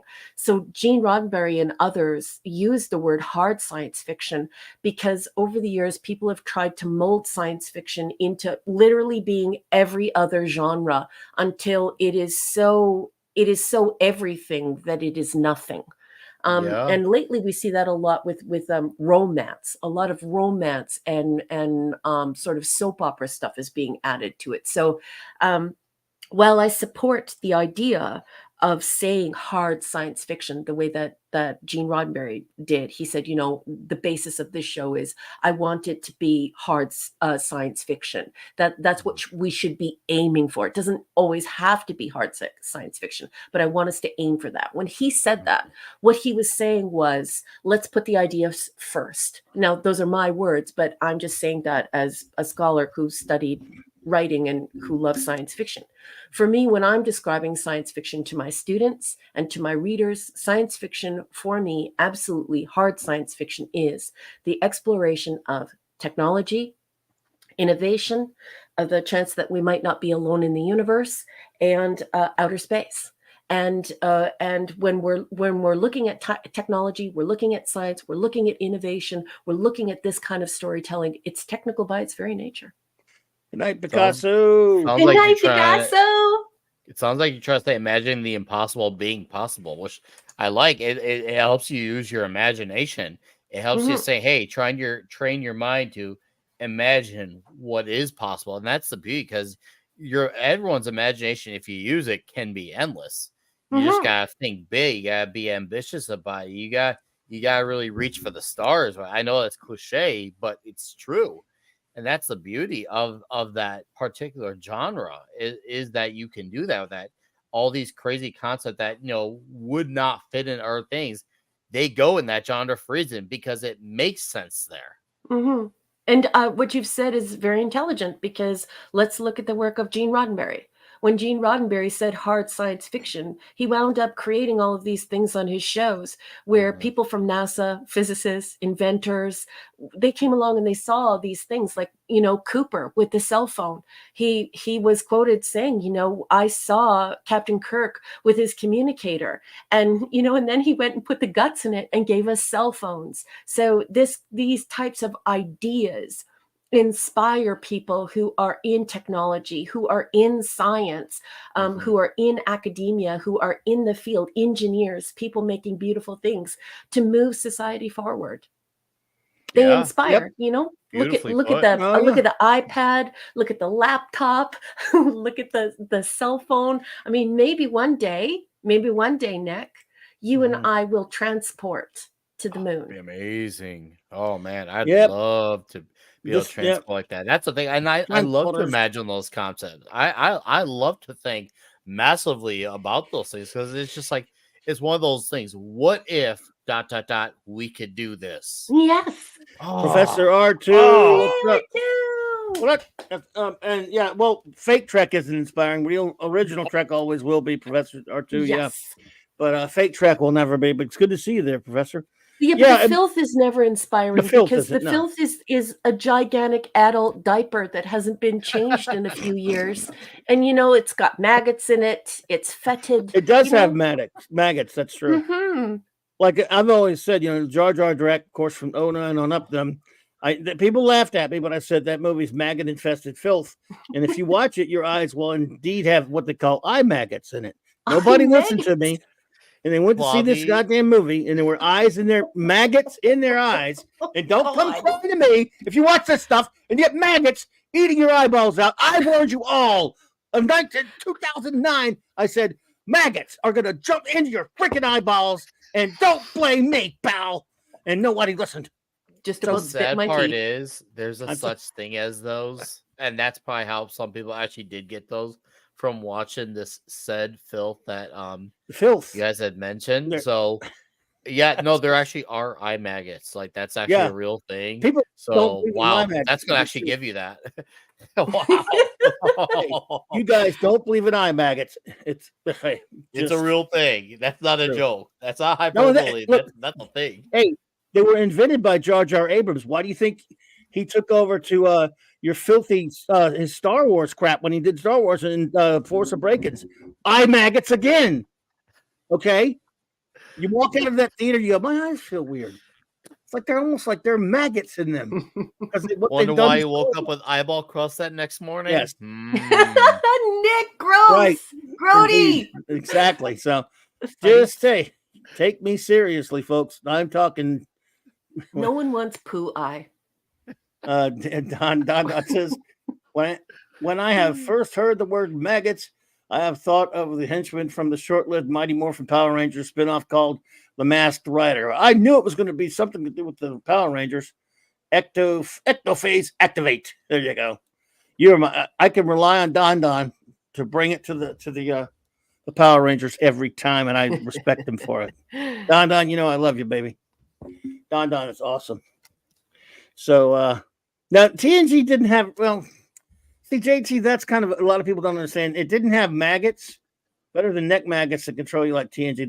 Those weren't really maggots. They were obviously the from the episode Conspiracy. They were like less. They were what do you want to call it? They were in the maggot family, but they weren't quite. They Nick, were like they were in the maggots. maggot family. Can you believe this, Yeah. Clobby? They were in the I maggot. believe all of this. They were from the planet. all of this. They were from the planet Maggotus Prime, but they were like a non-species of maggots. when they were taking over the Federation. And what they did is in order to take people over, they made them watch the filthy, shitty 09 movie. And that could like turn people. I once hated that movie so much. I thought of like, what if there was, okay, this is going to sound crazy. Anyone go for it. Anyone watched the show Supernatural? I didn't, but I knew it. I knew it had an audience for a bit of time. I knew a lot of people who genuinely liked it, even though it didn't look like. I watched the first 6 or 7 seasons. It was a really good show, but basically these two young guys are chasing demons and everything else. So the basic premise, right? Yeah. So and then sometimes it's pretty crazy episodes. Spells were doing different things to people, and I thought, Oliver Belamonte, what's up? Hey, Oliver. I thought of a script for an episode where the new quote unquote Star Trek movie. They reference Star Trek quite a bit on the show actually, and Dean, the older brother who was a Star Trek fan, went to see it and he hated it as a piece of garbage. But he started wondering, why are all these people who are normal, seemingly cool Star Trek fans going to watch this trash and loving it and watching it over and over again? And so he found out that there actually was something in the film that was being transported, being infiltrating the eyes of certain people, but they had to be people who were big fans of this franchise and turning them into zombies and causing them to become murderers and stuff. That was, and I didn't think of it for any reason like I had any aspirations to write a supernatural story, which does fit it. I just did it out of complete hatred and malice because I was that bitter and angry. I just thought I would watch it in my head as an episode for the fun of it, to think, you know what? There's definitely something to this. This is probably what's really happening. Clobby, if you had done like, let's just say reaction videos to the filth, I think you'd have millions of dollars right now, because you would not only would you trash and dunk on a lot of these things, but you would also be very accurate with your takes. That's the thing. So yeah, you'd have an emotional feeling about it, but it would come from a factual place. So I was the only one immune. Worlds. You'd have the best of both worlds.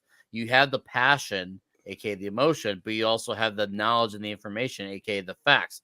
You would have both, and you would be that rare blood. You'd be lightning in a bottle for those types of reactions. Somebody has to fight the good fight. Most come from one or the other. You would actually have both, and man, I'm just saying, you would absolutely nail it. You'd also be entertained, especially with the names you come up with along the way. At first, people would be kind of confused. I could see like a new viewer, like, what's going on about these mistaken names? But then also he catch on your parents. Yeah. Oh, okay, that's part of his shtick. Oh, that's funny. I get that. I'm just saying, somebody has to fight the good fight. You would plant the seed in somebody's mind of a reaction video, and that video throughout time will blossom, full garden style. Just saying. Thank you, Nick. I thought it was just pure spite and hatred out of me for being petty. Hey, that's probably true too. Which I'm fine with, by the way. Things can be true. Spiteful pettiness on my part against people watching that crap and supporting it and giving us more of it. Nick just wants to monetize it so that it can be spread wider. Minimus. Well, that's true. Minimus. Hey, Don. You are really good at this. I don't really get enough credit. I know, like, especially when you go off on the tangents on Midnight's Edge, dude. The chat lights up when you go on tangents. Like, I don't think I've ever done that. You don't always go on them. You don't do them often, but it's one of those when you do, it's an all eyes are on what you're saying type of moment. It's kind of like that Game 7 of the World Series, the last inning. All the eyes are on that rant when you go off. Like I said, it doesn't happen often, but when it does, it's a unicorn sighting. Well, Nick, since I moved to YouTube, I've tried to tone those down a little bit. Certainly, I'm on someone other's channel, but on my old show, a lot on Blog Talk Radio for the 11 years I was there, they would come in there purposely trying to get me, set me off. And back around 2000, true story, around 2000. Maybe like 16 or something like that. A regular listener of mine came in there and he asked me if I was Doomcock. At that time, I'd only seen a couple of DC's videos. And I said, well, what do you mean? He said, have you seen it? Yeah, I said, yeah, he's pretty cool. I like his videos. He said, well, you say all the same stuff and you rant like a crazy person all the time on here. And I'm like, no, I'm not Doomcock. He thought I was. I said, are you kidding? No, you could be. But I'm not. Wasn't too long after that, I got Doomcock to come on the show. That's when we became friends. Yeah. No, were those But- people actual like sci-fi geek types Oh of yeah, people, or they I just had regular geeks. Yeah. okay? Well, the ones who are saying, "Hey, you're kind of being crazy," were they Oh, those types, or were they oh, I just had those too, casual? but no. Yeah. There were people who would defend anything called Star Trek. I had a saying back then called any old Trek called Trek. They just defend it. Yeah, Minimus is here, by the way. it's what I feel like a lot of the times, at least like 8 to 9 times out of 10, the ones who will be the biggest defenders of like the big rants or the very detailed stuff are the people who are really invested in these types of genres, because it's one of those, if you know, you know, you're invested, you understand exactly where so and so is coming from with that. That's why we understand that passion that you're channeling. That's how we believe that Thank you. we feel it vicariously through you when you say those things. But to the outside, it probably just sounds like a bunch of like loony stuff. Like, why is this guy being mad over this thing? It's just like, dude, you're this way with your sports. Not to knock on sports, but it's one of those, hey, if you want to be True. that way about your sports, we're gonna be this way about this. Okay. And True. usually the conversation tends to end a lot quicker when that gets challenged. Once again, there's a place for both in the world. Let us both have our passionate arguments on both. Indeediousness, but I agree with that. By the way, I want to tell Don something. He's talking about Don Power Ranger. He's talking about Gunnery Army later, Arlie Army, and now Oliver's talking about him. True story. Do you know I have an Arlie Army Sergeant Army doll? I have a figure of him, a big one, with the talks and everything from Full Metal Jacket. Mm-hmm. I got to get a battery for it, but he says lines from the movie even. What is your major malfunction, numbnuts?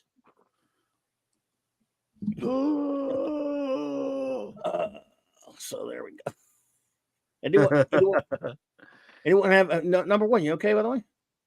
Oh, yes, I am. I'm right here. Just making sure you're okay there. Anyone have any questions for us? Do you chat? Do you ask us things? Entertain us. Ask us about unless you want me to yell about something again. I don't want to do that. Oh man. Because I could. Well, I know He you 100% could. I could yell about some shit. Let me tell you. If you want me to yell about something, I can even be Mr. Plank and say, fuck you, baby. Would you like to email you some pictures? Clubby, I hear you're really passionate about this Star Trek. Mick told me that. He said that if I get you on a tangent, you wouldn't even stop. And I'm like, well, then how do I control him, man? He's just like, you don't control him, Rock. You just let him go. Good. That's a good. Okay, well, then I guess I'll just let him go. I'll just sit here at the corner and just watch. I'll be entertained. And I'm gonna, as I'm watching him rant, I'm just gonna listen to Rocky music as he's ranting. Yeah. Well, yeah, of course. Let's see here.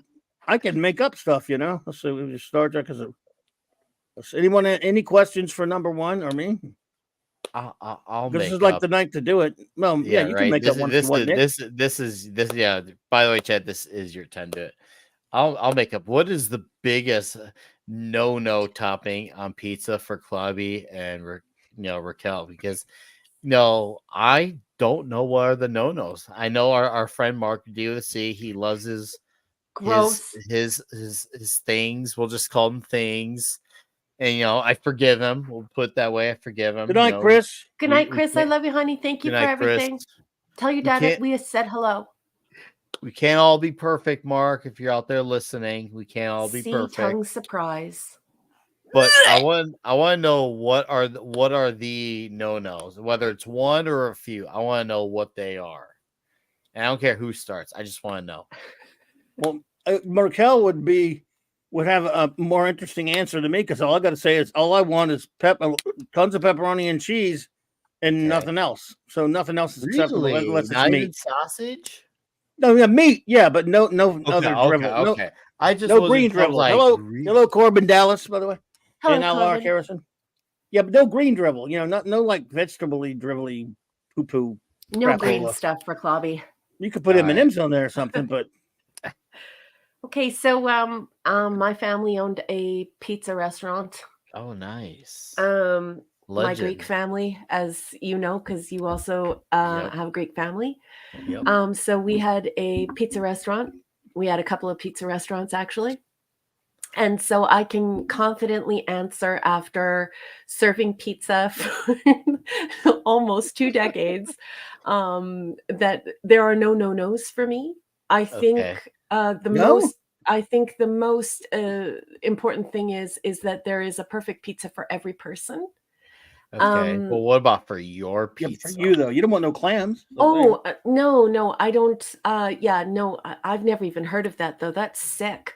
Um, but no, like, have you ever watched clams on a beach? They look like tongues coming up from the sand, Sea and then tongue. they spit the dirty sand out of their bodies, and so it looks very not good.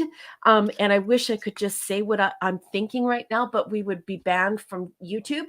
So that's sick. But no, anything that you could get in a typical Greek restaurant on a pizza is pretty much okay with me.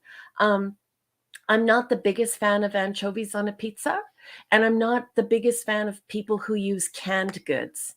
So, like, if Ooh, you I have like that pineapple, answer. The canned goods. yeah, so if you have Yeah. pineapple and you're going to make a pizza and you fire up the grill and you take fresh sliced pineapple and you put it on the grill and you get it good and brown, some really nice charcoal smell and taste on the pineapple, and you hack it up and throw that on top of a pizza with a lot of fat. You probably know the difference between fat and skim. I like to put a lot of fat in my Oh, cheese I when I'm know the making my cheese. difference. Oh, I know. So, heavily Three eggs fat. with the cheese. Yeah, so Okay. heavily fat and put the pineapple on top and bake it. It's okay. That was invented by Greek people. It's actually a cool idea because it's like a Hawaiian thing because it's got the nice pig and then it's got this fresh pineapple. The problem with pineapple pizza is that people use wet, soggy pineapple from a can that they put inside of the cold table, and they're reaching in, and it's in its own juices. And pineapple breaks meat down. It's very good at tenderizing meat. So why would you leave pineapple inside of its own juices after chopping it all up? So that's a pet peeve of mine, is canned ingredients. Another thing for me is stop slicing the onions so thick that they burn people's mouths. Slice them thin, get out the mandolin, make sure they're nice and thin, get them in some water, then dry them off so that they can crisp up and they taste like straws and they're yummy. Another thing is stop ordering pizzas with more than 3 toppings on them. That's not what pizzas are for. Pizzas are not supposed to have more than 3 toppings because they will not cook properly. If I spent all day making dough, rising it, getting it all together, I'm pounding it out, putting the sexiest olive oil I can find on it, putting a lovingly made pizza sauce on it, and I've got the expensive mix of fat and skim together. Why do you want to put a whole bunch of BS on it so that it's like raw dough? Don't do that. Order 3 toppings maximum. If you're ordering more than 3 toppings, I know you're a nincompoop. And I think that pretty much covers my pizza rules. So I have a Greek person's pizza rules: fresh, not canned. Don't mess around with the onions. Take some care because this is a glorious event. Stop putting so many toppings on it that you can't get the full effect of my dough. My dough is like eating the greatest fresh bread you've ever eaten, and you smell it and you just crave it to the point where you don't stop eating. If it's not cooked nicely, it's not going to be good. And so those are my pizza rules. Nick Weiser. No, that I like the idea, especially with the Mm. number 3. I feel like you had something there with the number of 3 because a pizza at its core ingredients should be the following things: bread, cheese, and sauce. Yes. When you add too much of everything else, well, you're draining out the core ingredients, Yes. and the pizza comes down to core ingredients. The topping should be kind of like the icing on the cake equivalent. It shouldn't be the thing that overwhelms the core ingredients. Yes. that's where why the moderation is important. So Mhm. I do like that you touched on 3 because I feel like 3 is the perfect amount that you can get away with, where it's Yes. still a pizza truly at its heart, where the And watch how you're toppings stacking. just complement the pizza. That's true, but also I should have said it's also about the stacking. So, Oh there's a yeah. proper way to stack a burger. When I'm making burgers in a restaurant situation and I'm serving the public, do not serve people hot tomatoes and hot lettuce. Well, the Mhm. same applies for pizza. You Oh really need yeah. to make sure that you're getting that nice little skim and fat mix down on your sauce before you're getting those toppings down, because you want an aeration between the 2 toppings or 3 toppings. And not Mhm. only that, you want them to crisp up. There's nothing better than taking a beautiful pizza round, putting down the sauce, getting some sexy olive oil on it, getting down that really nice cheese, then putting pepperoni on top of it, then a feathering of a little bit more cheese. You want to know why? Because that pepperoni is going to crisp up. It's going to Love it release when that all of happens. this nice grease into the greasy cheese, and it's going to create such a great texture. If you bury all that pepperoni at the bottom and you just lump a whole bunch of cheese on it, it doesn't taste good. Allow your toppings to aerate, allow them to cook fully, to make all of the ingredients sing. They should all sing.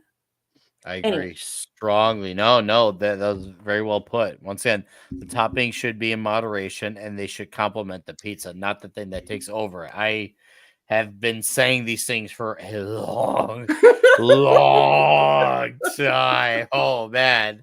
I feel like that crazy guy in the room. Like there's that meme that's going around about the guy who's pointing at the wall with the charts and everything at the grass. I yeah. feel like that guy in that meme. That's how I'm about talking about pizza Can I and ask the you a moderation of question? ingredients. Yeah, of course. Since your girlfriend wife is Greek, and you have no idea how much joy I derive from that, because it's like, yeah. Anyway, so has she ever made you have Greek pizza? Not yet. It's not out of like a lack of like not really wanting to. It's Yeah, just like we have like really good local places by us, yeah. and we have been very, let's just say, trusting of what they do, that we've kind of just letting them do what they do and us being very happy with what they do. Okay, But so you got to there'll be do a this for time me. for it. Okay. You got to do this for me. So you got to walk into a pizza joint, and I want you to just say to them, "Okay, I want you to, instead of using marinara sauce, I want you to put down some tzatziki, and then I want you to put down some very thinly sliced garlic. Then I want you to go over to the gyro, the pork and beef, and to take it down the donair meat, and put the donair meat on top with the very thinly sliced red onions, and then the cheese on top, bake it, and then put fresh tomato and Parmesan cheese on it, because it's actually a gyro, but it's in a pizza form. So I'd give that a shot. yeah, I'd so give that a like shot. whenever Yeah, I'd like have to I'm at find a work, place that has the Euro meat because the locals that we have, they don't have those there. But I'm sure ah, there's a few places by us that do have them, so it'll uh-huh, definitely be 2 stops to make that happen. But other than that, it can happen. yeah, It'll just take more than 1 stop to make yeah. that happen. We'll have to do that ourselves because neither place is gonna want to do that. Neither Anyway, place is gonna want to tell do her that that. I said hi. It's nice. Yeah. I E will. Clay, E Clay Commison, hey there. He's a great Hello. guy. What's up, E Welcome. Clay? How you Welcome. doing, Good to man? see you there. Yeah, there you go. Yeah. So I Yeah, hope well, I good. adequately answered your pizza questions, sir. Oh, you did. For me, I mean, I'm trying to think. I mean, now my biggest no-no, the major no-no is anchovies. I won't even eat it for free. Like someone's got to give me triple digits minimum to get me to eat it. Mhm. To eat it. Triple digits of money, triple. And I'm talking not like at least 100, probably at least 200, because there's gonna be the 100 of the stress of eating it, and then there's gonna be the other 100 for the mental trauma that comes with it. But it's kind of like that Ace Ventura Finkel Ninehorn moment where Mhm. he set his clothes on fire and use a toilet plunger on his face. I'm gonna have to do that to my clothes and my face after I have that. So that's good. That's that. So I had to cover That'll be the trauma bill. So 200 minimum fee to even eat it. So as far as Mm. pineapple, like I don't really hate it. I don't really necessarily love it. It's just kind of honestly, it's just kind of really there for me. Now, to be fair, even on its own isolation, I've never really been wild about pineapple, so I don't think that really helps much either. So when I hear people say, "Oh, better together," the slogan of pineapple pizza better together, I'm like, well, yeah, technically that's true. Pineapple needs the pizza in order to be bearable. So yeah, okay, yeah, that's actually true. Not a compliment, but yeah, that's true. But that said, there, it's just kind of there for me. It's just kind of in the middle. It's just like I don't hate it, I don't love it, but to me, if I want sweet, I'll just go to a pizzeria that has Neapolitan based pizza because I'm sure you know very well what Mhm. Neapolitan is. Yeah. That's where they like for the sauce to be in the sweeter side. Mhm. I feel like if I want sweet, then I'll go to a Neapolitan place Mm. because they That's a really get fair the that's a sweet. that's a decent call, that's a decent call, and then it's all the depth of flavor in the sauce. Yes, Um, yes. Fiona, she says, "Gyro, flavor is garlic, onion, and a mountain of rosemary." It's actually not rosemary. Some Greeks add rosemary, but as Nick will tell you, any Greek will tell you, or somebody who is in a Greek family, it's actually Greek oregano. So Greek oregano Oh, actually tastes oregano completely is an different than any other. essential.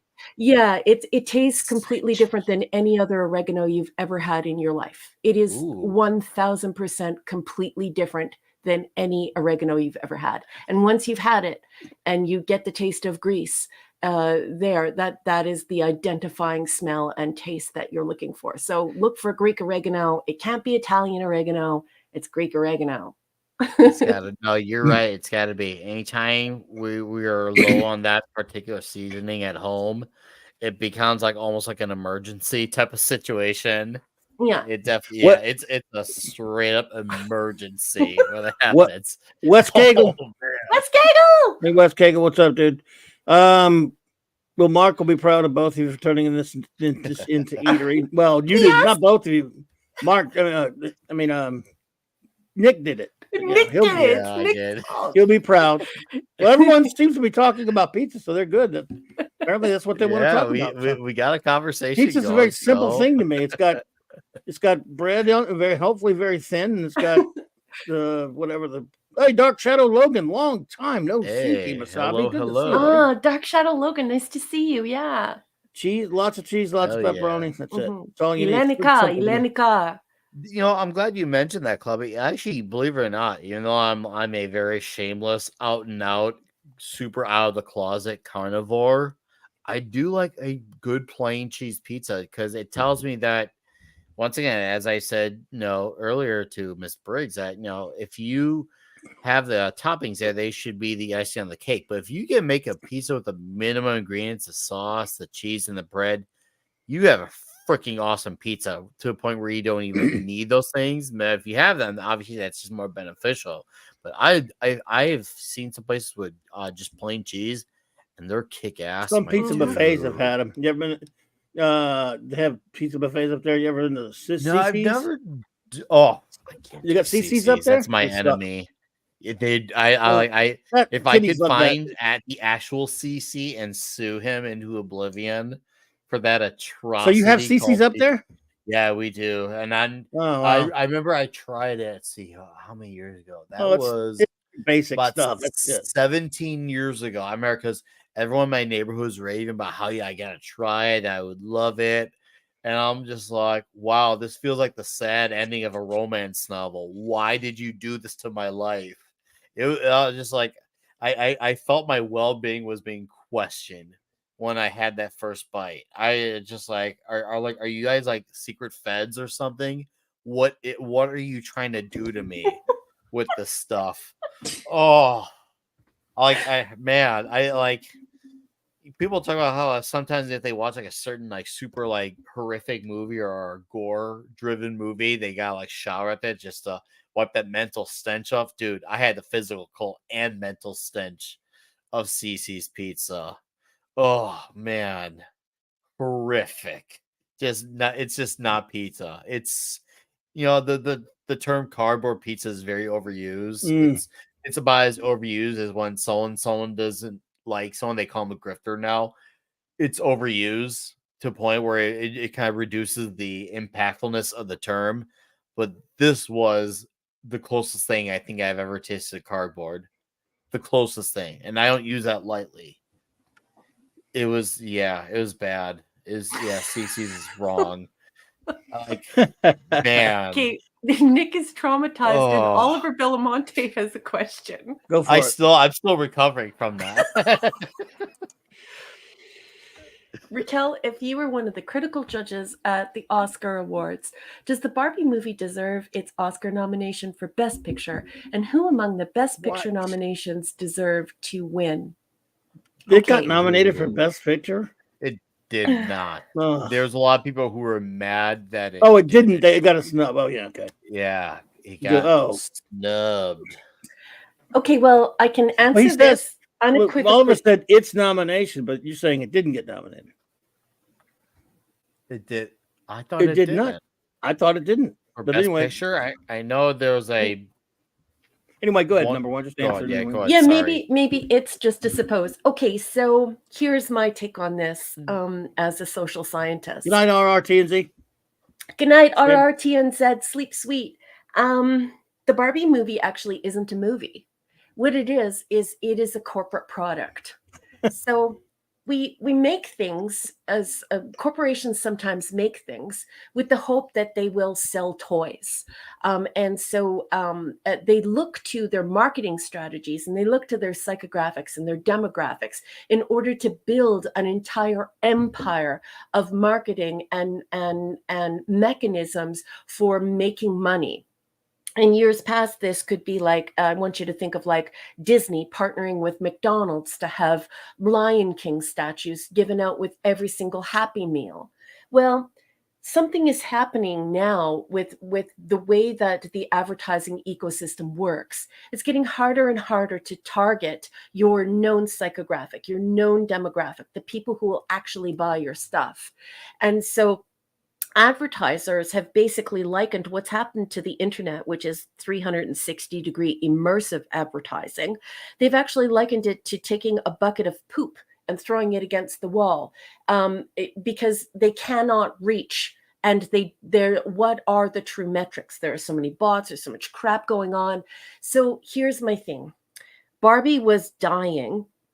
Barbie is a very old toy that has a specific audience, and that audience, they were losing that audience. And so they tried to turn Barbie into many things. We had disabled Barbie. We had different types of Barbies to appeal to a global audience. So different races of Barbies.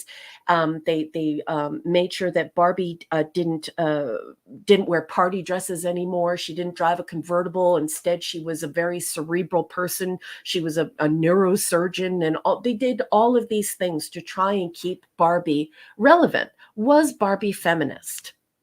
And so Barbie numbers are way down. And how do you resurrect Barbie? By inverting the relationship betwixt the advertising and the creation, the film. So when we look at Barbie, we're not seeing cinema. We're not seeing storytelling. What we're actually looking at is the complete reinvention of a corporate product to bring it back to life, to resuscitate it as a product. And they were quite successful in that. So is Barbie even a film? I can say to you as a scholar, as a social scientist, that Barbie is not a film. There is no art in Barbie.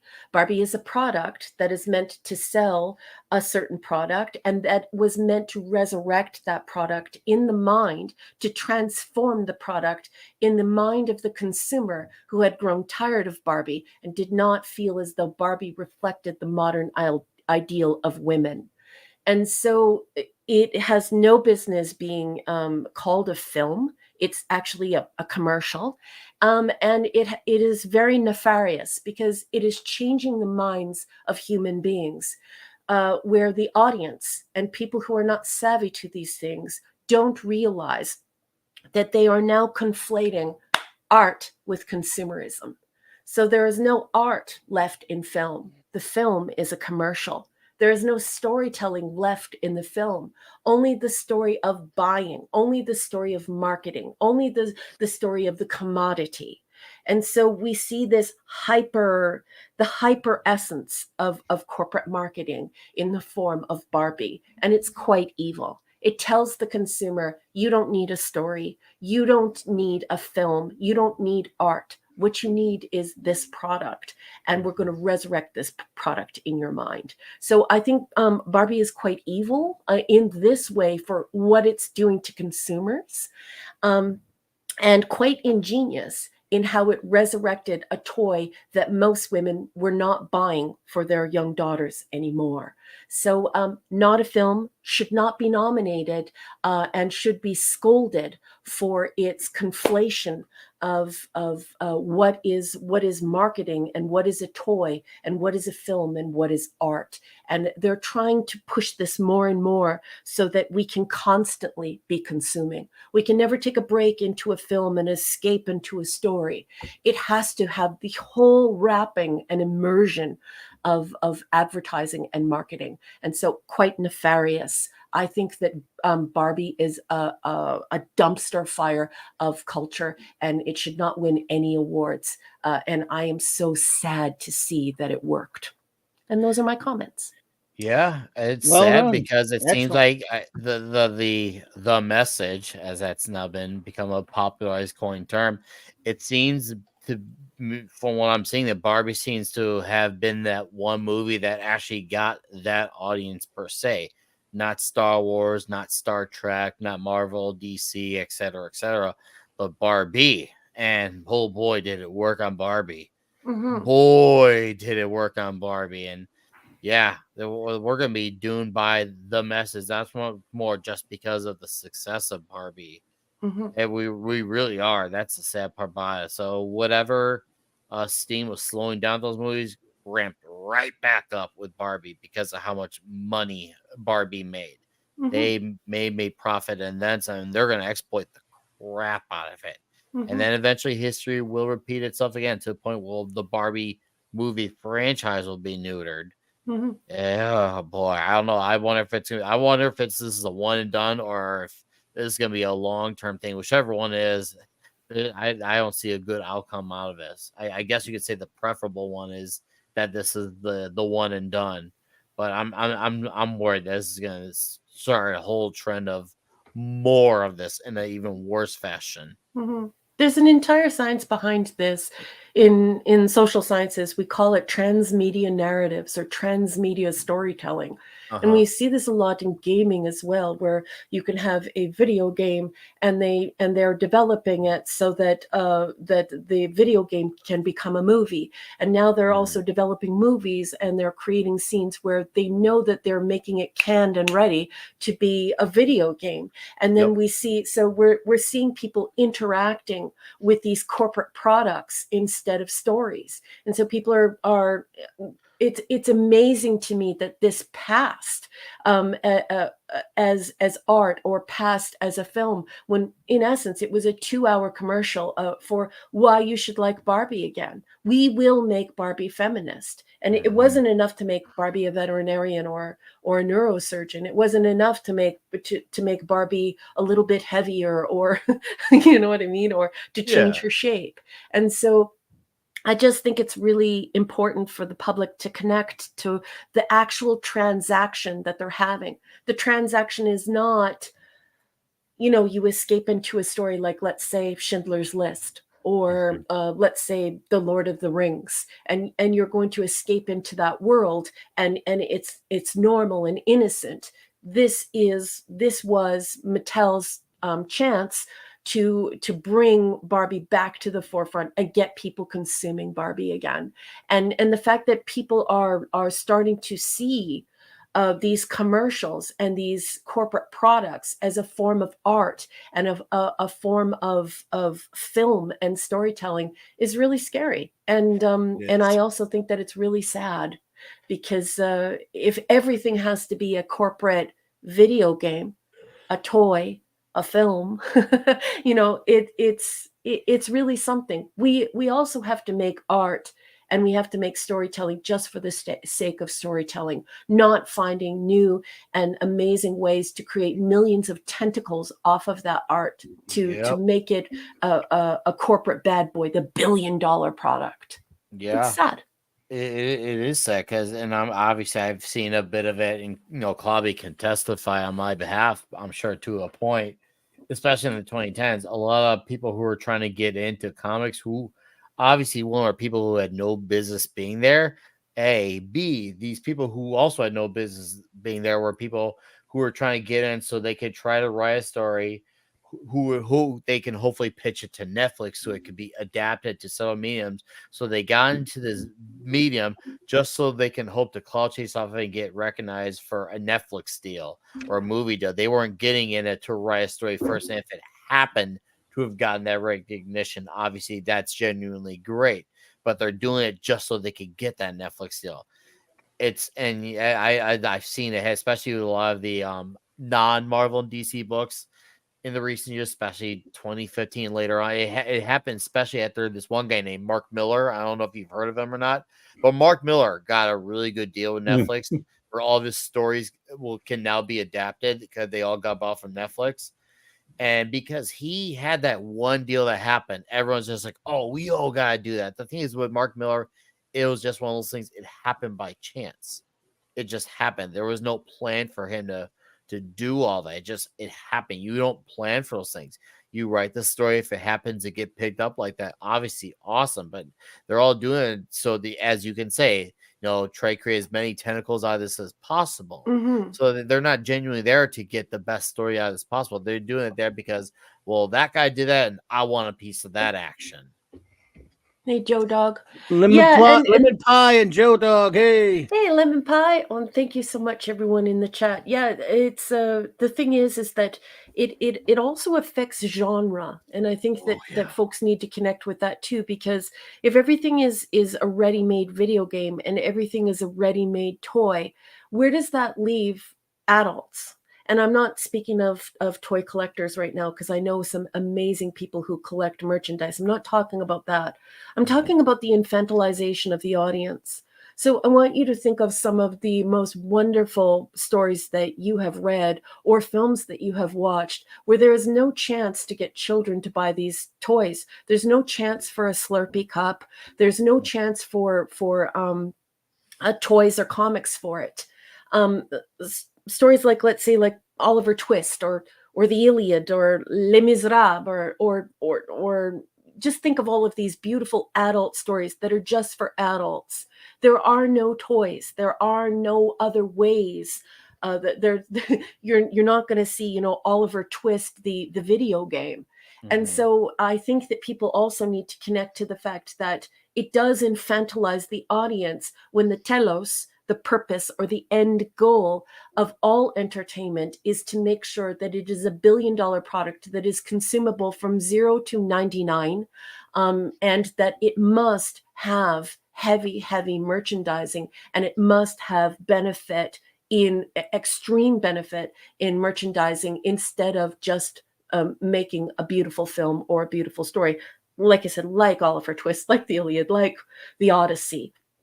Like these older films and older stories that didn't suppose that not only do you have to like it, but your 7-year-old needs to like it, and your 7-year-old also needs a lunchbox. Your 7-year-old needs a sippy cup, and your 9-year-old wants the toy.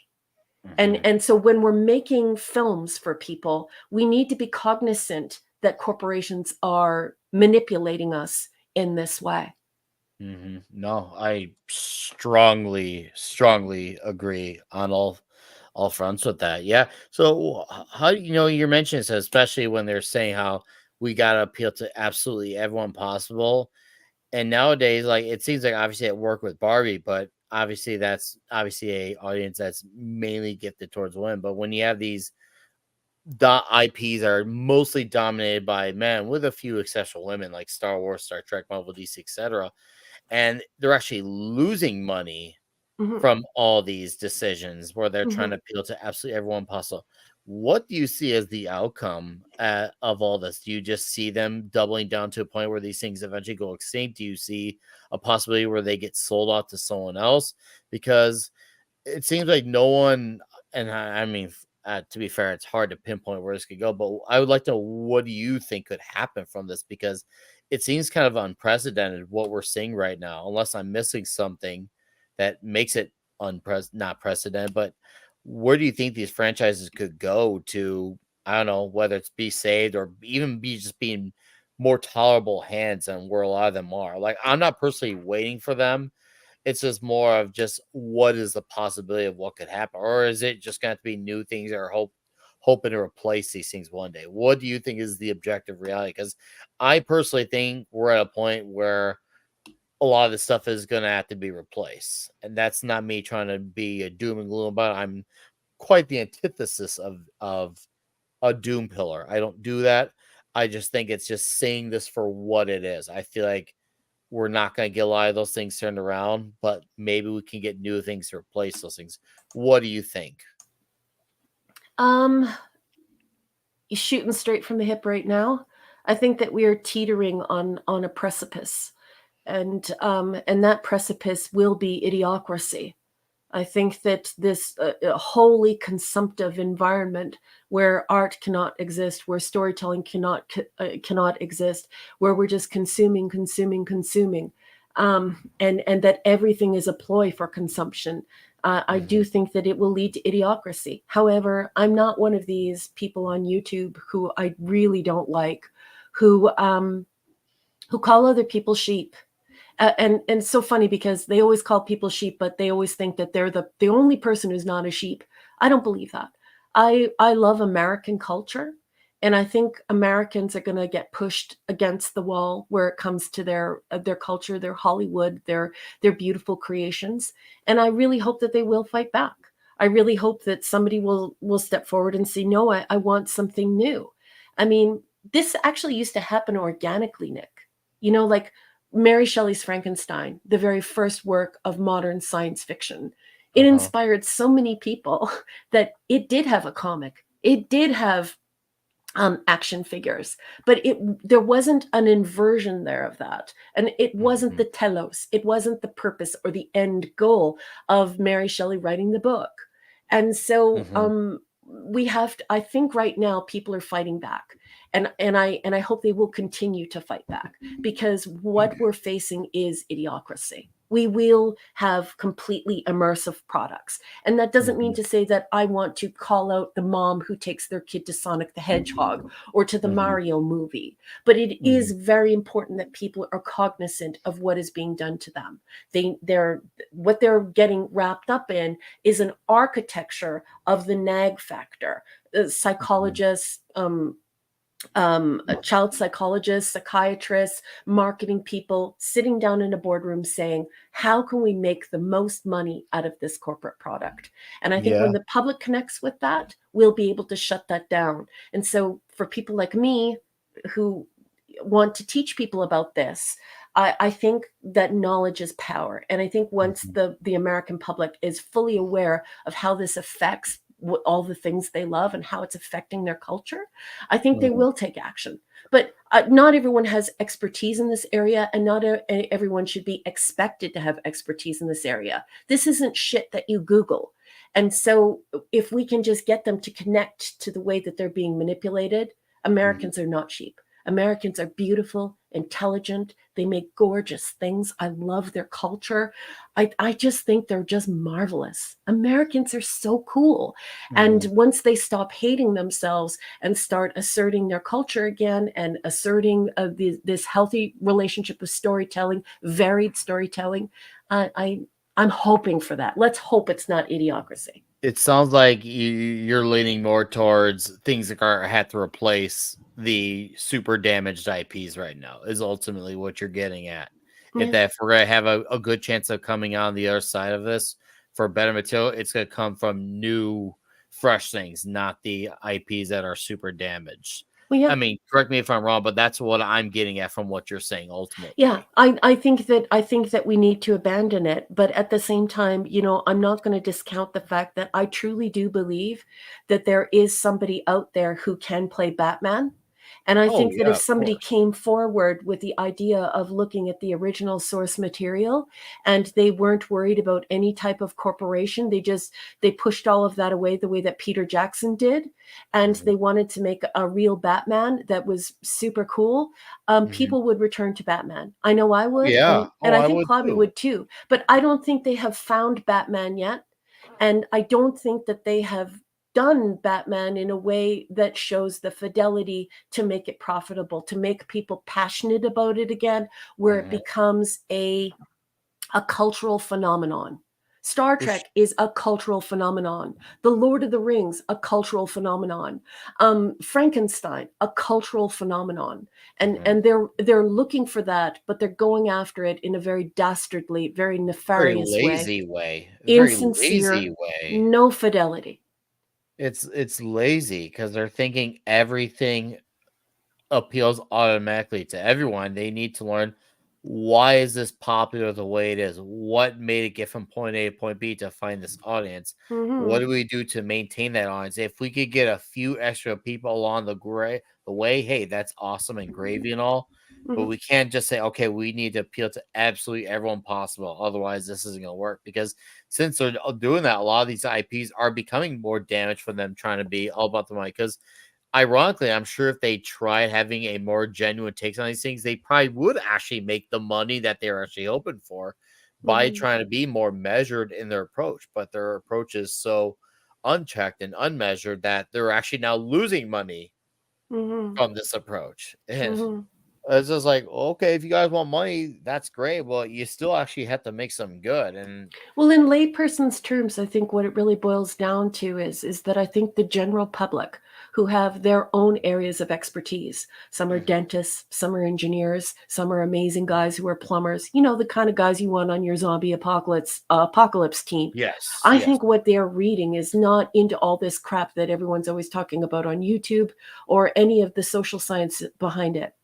I think what yeah. they're detecting is something very simple. It's applied sincerity. There is no earnestness in these corporate products, and I think that the audience senses that, and they don't need any expertise in that area to know.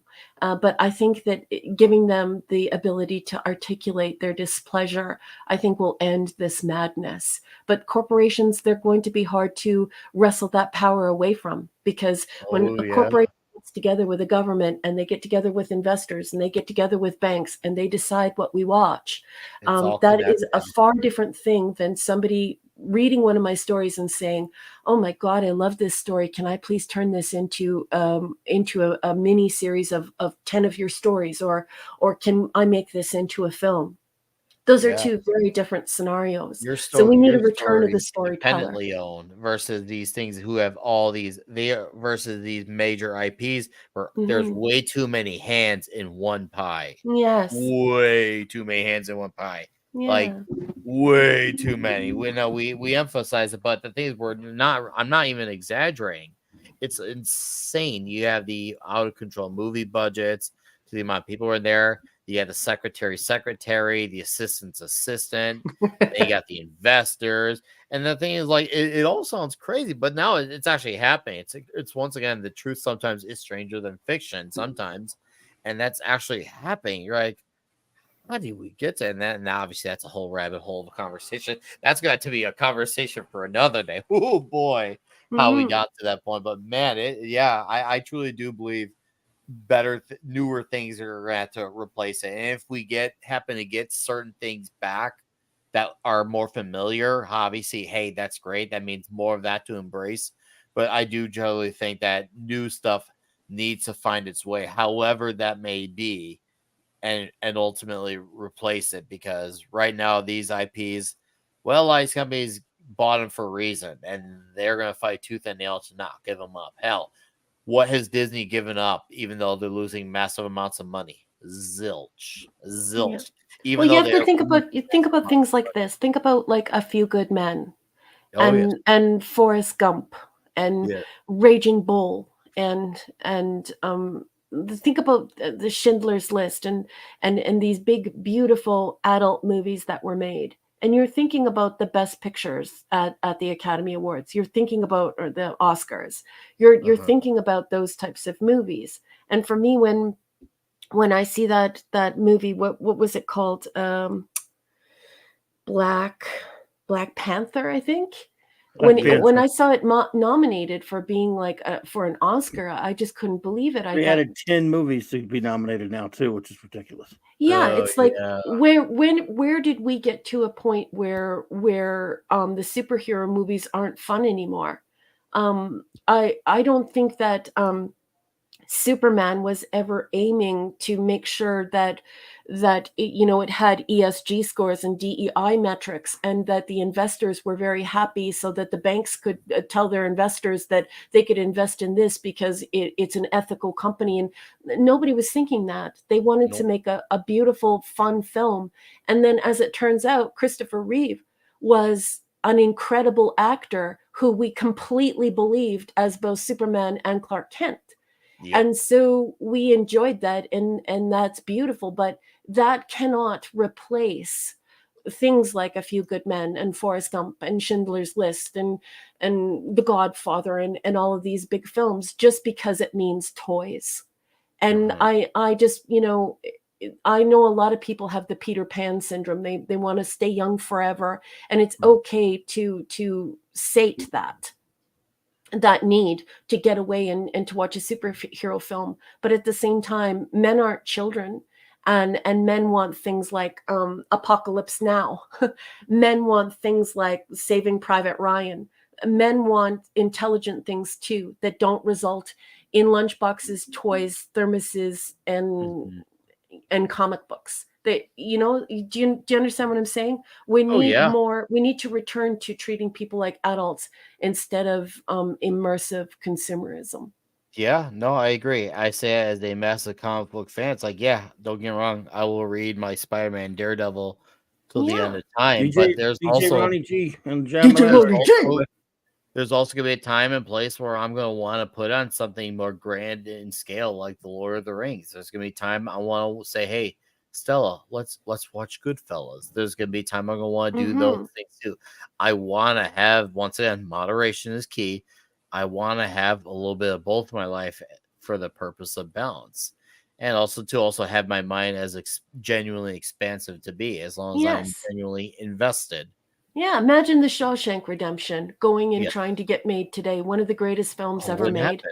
It's not a Matrix. Yeah, that's not a movie I would have watched, but my husband made me watch it, and it was majestic. It was absolutely beautiful and so much fun. And now I understand why my husband's a geek. He has the entire film memorized. But films like that aren't going to get made if we just focusing on what corporations need. And right now, corporations need content, and content means proven product that can generate revenue and have innumerable tentacles in order to create that revenue. And it's really sad, because The Shawshank Redemption wouldn't be made today. And I believe The Shawshank Redemption is a Stephen King book, is it not? Mm-hmm. Yeah, it is. I'm pretty sure it is. Pretty sure. I'm not. It's always boiling down to the same thing. Have a single author who writes a beautiful story. Read that book and say to yourself, "Wow, this is an incredible world. I want to make this celluloid," and then turn it into celluloid, be it television or be it film. And let's restore this relationship of storytelling, instead of this inversion of how can we make money off this? How can this be the next $1 billion film? And they're all gunning for the $1 billion film. Instead of telling us Batman, finding us a real Batman, find me a man who is over 6 feet, who's built but not too built, who's handsome but not too handsome, who I believe is a billionaire, brilliant inventor.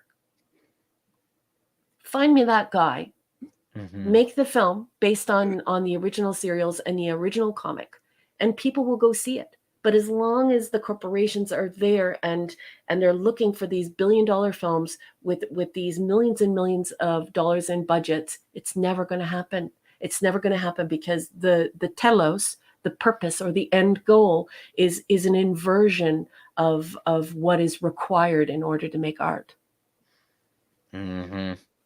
Yeah, no, I can't. I can't top that. But no, you're absolutely right. It's it's gonna be an interesting next few years. Holy crud, to see how all this plays out. Yeah.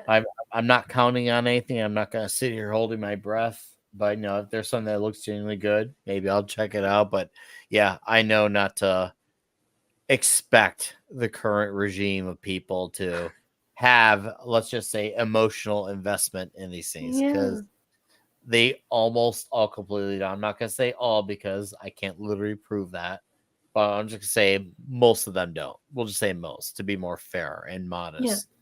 Yeah. Well, George R. Martin was complaining on his blog, and people were reposting it today. And he was, he was saying that human beings now, people who social media is turning people into hate farms, and that people love all this hate, and that they love to hate things now, and that they'd rather talk about hating things. I just don't think that's true. I don't agree with that either. I don't. Well, first of all, let's talk about this, that social media is a trance. So if you're going on social media and you're putting out all of your ideas and all of your personal thoughts, and you want personal adoration and you want personal celebrity, boy, the internet is going to answer. And you're going to get varied ideas, and not everyone is going to love you. So if you're going to social media for adoration and for celebrity and to build your own feelings about yourself, and I kind of feel like that's what he was doing. He sort of got what was normal, which is a lot of hate, a lot of indifference, and a lot of love. And that's the way that social media is today. But I think that there is a lot of hate because people are sick of the current standard of corporation first. Story should come first, and story must come first, instead of trying to find ways to market ourselves to be beloved. I'm not here to market myself to be beloved. I have no desire to be a celebrity, and I have no desire to be famous. But I would like every single person on the planet to read my stories. But do you see how there's a difference? There has to be a difference there, right? So it would be great if George, instead of trying to cultivate this adoration and celebrity for himself and trying to get everybody to agree with how awesome he is and how all of his awesome ideas and all of his thoughts are just awesome. Instead, maybe just go and do your talking in your books. And get those books out and get those stories out to people, and communicate your thoughts and your needs through that, instead of this. Once again, we're seeing this inversion. Let's this corporate, how popular can you be? How much celebrity can you cultivate? Dopamine hits. Yes, it is. It's a Dopamine hit. It's short term satisfaction, so you can move on to the next thing immediately, on to the next thing, so on and so forth. Oh yeah, it's just once again just another way. And I know we're getting kind of rabbit holes here, but it's true. It's more just reducing the attention span. And it takes away from people who are into, let's just say, whether it's a very long form book or a grand big sci-fi epic. It takes away the attention span to try to get to those things, because their attention span starts and stops at 40 seconds. Not a good place to be. Once again, and I'm not saying those things shouldn't exist, but it brings it back to I'm getting repetitive here, but I think I should say it because it's relevant. Moderation is not taught. We're not taught moderation thing. A lot of people are being told is just to keep absorbing, absorb. Not, hey, a little time for this, a little bit of time for that. Like, and no, seriously, like, no. Nicholas Carr talks about this in quite a bit of his writing, especially I believe the book is called The Shallows. I read it quite a while ago, but he talks about the fact that the internet is changing our brains, and that we now have the same attention span as goldfish. And so you see all these people that believe they're reading and they're doing all of this reading, and we know we're not. We know that they're not getting past those headlines, and when they do get past those headlines, they barely get past the first sentence, and there's an even smaller number that gets past the first paragraph. And so yeah, we are changing neurologically. Our brains, our physical brains, are being shaped by social media and certainly by the internet. And as far as George goes, yeah, George is worth $120 million. I don't know what to say. I think he's a great author. He's not personally my taste. I tried to read his stuff and I didn't enjoy it. I just didn't like it. It wasn't my taste. But yeah, I'm not quite sure why he's lashing out against fans. But I will tell everyone this, and then I'm just going to shut my mouth. The fact that corporations are trying to say that the public is negative is the silliest thing I've ever heard. As a social scientist and as a scholar, I'm telling you right now that that's not correct. No one should be blaming you. There's no such thing as hate watching. All of these things are all things that they've made up in their head. It's spin, it's pivot, it's a defensive mechanism. If you're reading something and the author fails to capture your imagination, or the author creates a hole in the story where you start asking questions, too many questions, or you feel like it's off-putting, that's because the author failed to do their job. And you can apply that to corporations as well. These are corporations that are failing to tell you stories that compel you, that engage you, that delight you, that spark the imagination, the senses, that are pleasing. And that's what arts and entertainment are about. That's where you get the dopamine hit from. You get your dopamine hit from the ballet. You get your dopamine hit. Yeah, you get your dopamine hit from the Megadeth concert. You get your dopamine hit from the opera. You get your dopamine hit from the musical. You get your dopamine hit from the book. And when you're not doing that, that's the failure of the storyteller, not the reader. Yeah, no, once again strongly agree. Yeah, it's oh man, I it's gonna be very interesting to see where this goes. Yeah, I've been trying to do my best to to try to pinpoint my children in the direction of, hey, look, embrace the technology. I'm not gonna, because if you shelter kids from this stuff, it's gonna make them want that much more. And then by the time they're, whether it's their teens or 20s, they'll become so addicted that they may never come back from. But if they learn moderation, hey, Polly, they may go into a phase. Hi, Polly. They may go into a what's phase up, buddy? they're addicted, but I feel like they'll have a better chance of coming back and rediscovering moderation, because at least the seed was planted in their head, even if it's in the back for a little while.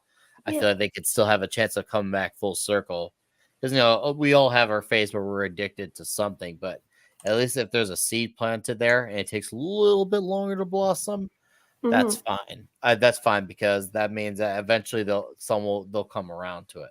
Well, they have you, and you're a beautiful person, and you're a very moderate person. So I have faith in you. But some advice for what it's worth. I raised my offspring, who is a full-grown offspring now, who's only I think a little bit younger than you. I raised my offspring on classics, and don't be afraid to show that your girls classics. We do. I had my older one. She saw the first Rocky movie. Gwagnar. Yeah, buddy. Paulie, Latino Slant, good to see you there. I'm glad you popped in, man. He said he's learned so much from putting out his novella. What a ride. Yeah, absolutely. He's got a novella out there, and nice. Doing very well with it right Congratulations. now. Absolutely. Yeah. And Fiona, no, I have not seen the Kurt Russell Charles Bronson story. I don't know what that is. But I love both of those guys. I posted a clip on it. I'll tag you to it later. But there's a story about an experience Kurt Russell had with Charles Bronson. It's actually really good. Oh, cool. Yeah. Both great ones. They're both great ones. Cool. Well, we're going to start wrapping it up now, folks, because it's been almost 3 hours, and it's a school night for number one. Yes, it is. She's been under the weather, so she needs to go get some rest. I got a face plant on the pillow anyway because tomorrow's Groundhog Day, anyways. Does that affect your life, Groundhog Day? Actually, yes, it does, and How's I'm that? happy about it. Clubby, I'm going to start taking photos so I can show you inside the place. We have Groundhog Day decorations everywhere. Not joking either. Really? Yeah. People do that? We do that. I don't outside know. of Punxsutawney? We do that. You can imagine how creative his daughters are. Oh, okay. Oh yeah, well, there's a coloring book. It's gonna be filled up tomorrow, and of course we're gonna go see the groundhog, and maybe we'll go get some chicken and waffles. Good. Ace, yeah. Ace is here. Hi, Ace. Ace Gaspard, buddy, what's up? 1701, baby. Yeah, Nick, I think that's amazing, and I'm so happy that you're getting them involved and making a whole day out of it. I think that's so cool. What's up, Jonah Hex? Jonah Hex, buddy. Fun. Jonah. Well, there you go. All right. So what are we doing here? All right. So anyway, everyone, before we get out of here, everyone, because we've talked about books and publishing quite a bit, of course, we all know that our number one, she has not only her first book out there in various forms. We can buy them on digital individually. You can buy the book itself online. She's got all the links and all that kind of stuff, but she's got another one coming. And we showed this at the beginning of the show, and I want to show her trailer for that. And then we're going to get out of here. Clubby. She has a trailer that she put together herself for her next book. And I want you all to see it if you haven't seen it at the beginning of the show tonight. But it's very important to get the information out there. And it's coming soon, right? Oh, it is. Take a look at this.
Nice. Nicely put together. Thank you. That's so kind of you. Oh, no, it's not at all. I wouldn't enjoy it. Come on now. We're all rooting for you. So thank you. Okay, everybody. Before you know the drill. Raquel is gonna have some final words for us, and then I'll do some show notes and shout outs, and we'll get on out of here. So thank you all for hanging out with us tonight. It's been fantastic. We missed our boy Mark G, but we know he was going to be back with us next week, or he'll be back with us. Next week we'll be back with our usual agenda of our Blake 7 episode review and our review of the Star Trek comic Untold Voyages and all the fun stuff. We will of course thank our good buddy Nick Weiser for being here with us. Yes, Nick. I'm glad you stopped and hung out with us, man. It's been forever since you and Raquel have gotten together and been It able to has speak. been So too long. You we are haven't so got you on, loved. I love you and your whole cute family. You're the best. thank you, Davina. I appreciate that. So, well, before I say all my goodbyes to you all and my show notes and stuff, number Mhm. one, any final words you may have? Oh, thank you so much, Captain. Yeah, it was. We were talking a lot about publishing and about social science tonight. I hope you all enjoyed it. I know it's not what you're used to, so sorry if you were disappointed. I just No. want to thank everyone who came here tonight in the chat, the people who were participating in the conversation. What an engrossing and marvelous conversation that we shared tonight, and that's because of you. Without you, those conversations don't happen. So thank you so much for your thoughts, for your opinions, just for the laughs, for your insight, for everything. Each one of you, you individually make this show special, and I'm just so honored to be a part of all of this and to be welcomed into this conversation. So thank you, chat. You guys are the best. I also want to thank all of the wrenches for all of your help tonight. Thank you so much for guiding everyone to the different URLs and for being so welcoming and caring and just building up CLOBBY'S channel. I also want to thank Lord Thoth, Larry, Chris Persia, and Gwagnar. Those are a special shout out because those guys are out telling everyone they can about CLOBBY'S channel and about how people need to come here and be a part of CLOBBY'S virtual comic book shop. I want to thank everyone who is watching us on X. That audience is growing. Thank you so much for joining us. I hope you had a good time tonight. I want to thank all of our lurkers. I want to thank everyone who left a gift for CLOBBY tonight. That was so generous and kind of you. And thank you so much for keeping the lights on at this virtual comic book shop. Please feel free to join up here as a member. Membership includes private streams with CLOBBY, and he's a subject matter expert. He doesn't just talk about comics. This is a very intelligent person who knows a lot about the business of comics, production, inking, artists, just the whole business altogether. And we also have a whole whack of some incredibly silly emojis. So you can enjoy those if you have a membership. If you're not ready for a membership tonight, but you had a great time, can you do me a favor? Can you clobber that like button and go ahead and hit the sub the sub button and the notification button so you know when CLOBBY is on. And I want to thank Nick for his company tonight. We used to be on the Global Geek Gang together. I love him and his beautiful family. Nick is such an amazing person. If you're not following Nick, you need to be following Nick because he's smart, funny, and just cool. And of course, we both love Megadeth. What's not to love in Nick Weiser, folks? And last but certainly not least, I want to thank CLOBBY. CLOBBY, Captain, my Captain, mon capitaine. I love you so much. Thank you for creating this space for all the nerds, geeks, normies, dorks, you name it, all the clobberonimos, the clobberettes, the clobberooskies, to assemble here and to hear your thoughts and to talk about all this stuff that we love. We wouldn't be here if it weren't for you. So thank you for your hospitality, your generosity, your friendship, your insight. You are the ultimate Southern gentleman and the grand poobah of all of geekdom. Thank you, everyone. Good night. All right, number one. Love you. Nicholas, you got anything going on? Tell them, plug your channel. I put the link in the chat. Please, everyone, go to Nick's channel if you have not already, and please subscribe and join his club, join his group and everything.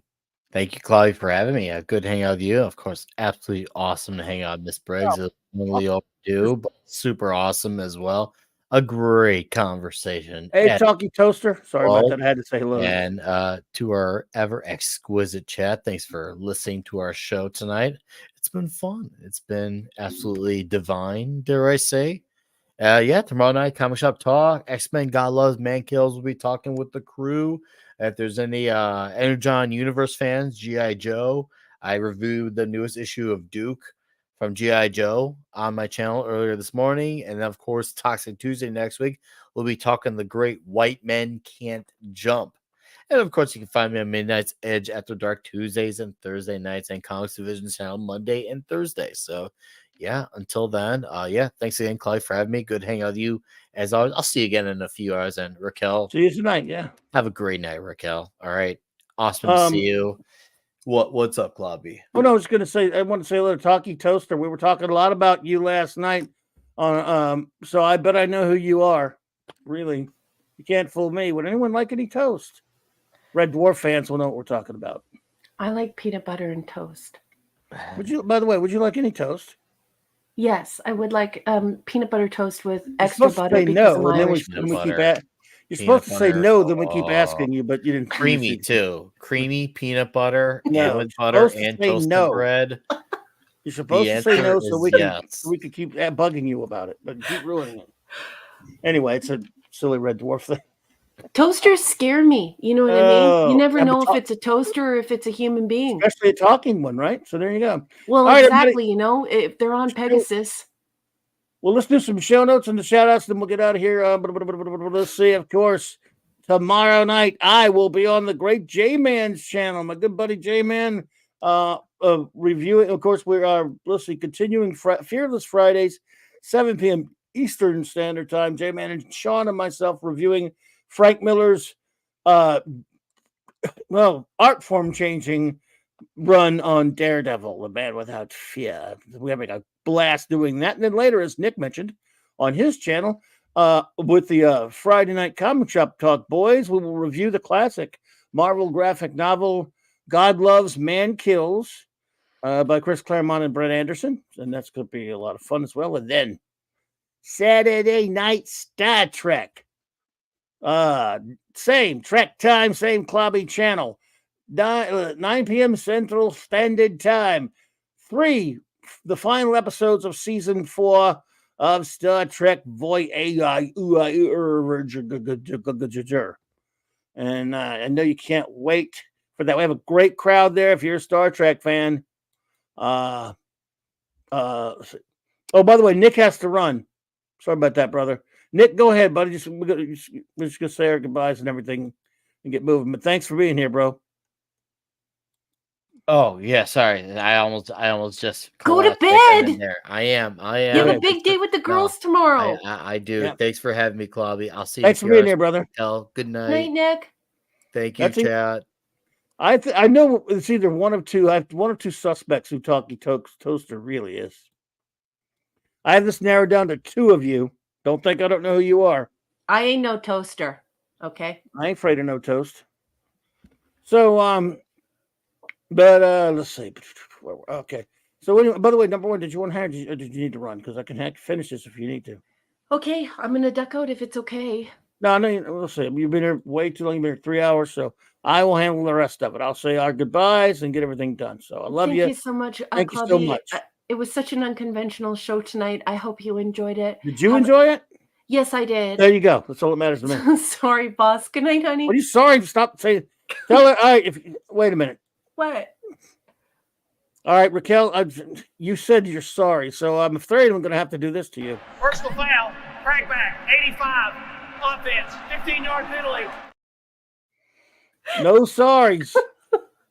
I love you. I am going to go and cough my guts out, and I definitely need an Advil because I have a pounding migraine. I love you all. Good night, everyone. All right. Well, The word is given. good night. Love you. I love you. Good night. All right, everybody. Let me finish the show notes and shout outs. Let's see. Where were I? Oh, I'm sorry. Oops, there I am. Okay, show notes and shouty outies. Let's see. Well, that's pretty much that. Then, of course, there's the Saturday Star Trek and Sunday Night Geekery at the great Mark D with a C's amazing channel at Sunday night, 10 p.m. Eastern Standard Time. Geekery and Eatery will be afoot, no question about it. And then back on J-Man's channel, 6 Central, 7 Eastern, for our Legion of Superheroes review show Sunday night. And then, of course, we'll be back here. I'll be back here for Monday Night Mark C Comics Talk. And it is, everyone, of course, remember it's Superman month on Clobberin Times, as you can see. And now, saying goodbye to our fantastic wrenches, whether they're here or not, they get the shout out. Eric K, Chris Persia, D-Bud Martin, Lord Thoth, J-Man, Maddie's Daddy, Cal L, Fatty Outsidey, Hungry Boy, Maximum Redstone, Larry. And let me see. All you friends here with us in the chat tonight, I'm going to get you all shouted out before we go. Wes Cagle, thank you for being here. Jonah Hex, Lisa. Let's see. Professor R2, Steve Casaboom. Good to see you. I think you're doing. Oh, Shooter popped in. Shooter, what's up, buddy? DJ Roddy G. Lisa, just in case I hadn't called you out yet. Talkie Toaster, I know who you are. I think. E. Clay Thomason. Captain Infinity and Beyond Temperus Maximus. Davina Duckworth, I'm honored to have you here. Thank you. Could not be reached for further comment. Professor R2, Latino Sweat, Polly Buddy. All right. Don Ranger Power, Oliver Belamonte. Let's see who else. Jamalama, baby, in my Jamalama, ding dong. Sorry. The wonderful Princess Fiona, love you. Let's see. Gwagnar.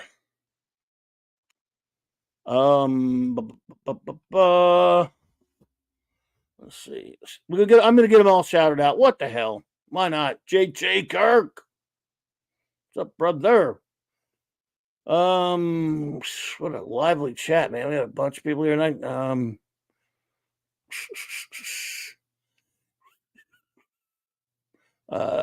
It takes me a while to get to one to shout out, sorry, so I have to like make silly noises to let you guys know I'm still here looking for another name to shout out. So sorry about that.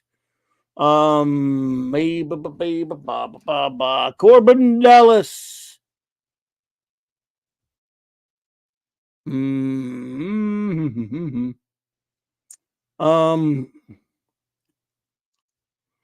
Let's see here. Metamus was here. Metamus was here. Lemon pie. I know Penny was here. Love you, Penny. Penny was here. Let's see. Joe Dog. All right, Joe Dog. Keely Chow, Roll Tide was here also. I know that much. Long way to go on this thing. I just cut it short. E. Clay Thomason, thank you for being here. I think it may have already got yelled you out, but I'm not sure. RRTNZ, thank you so much for those contributions. Ravenscroft, thank you as well.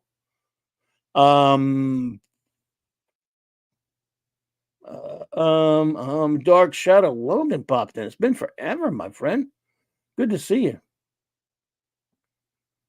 Everyone has something to say about pizza, right? Alaric Harrison. All right, my friend. Good to see you.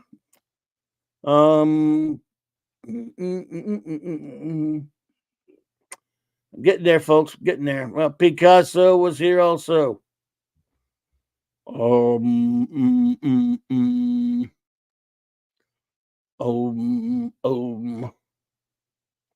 Dave C.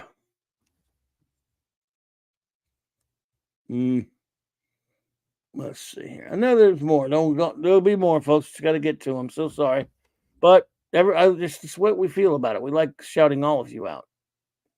It's getting to the point where that's not as easy for the big nights, but you know, what can we say? We do it anyway. What else is there to do?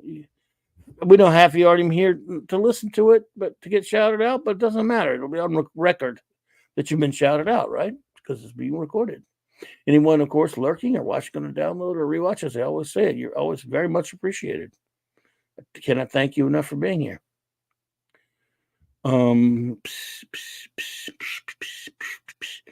I know there's more. I got to find them. The Ginger Menace. Oh, I love you. So great to see you. Mikey Susie 4 was here as well. Hey. Excuse me. The woke breaker, J.D. Lewis, my friend. All right.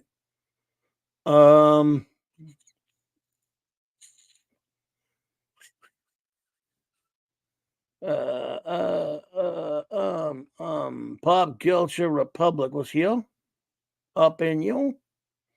Up in you. Up in you.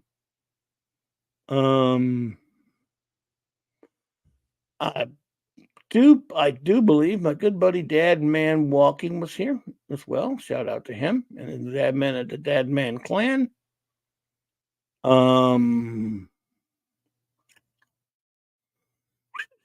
Michael Beacom was here. All right. Shout out to you and the lovely Cassandra.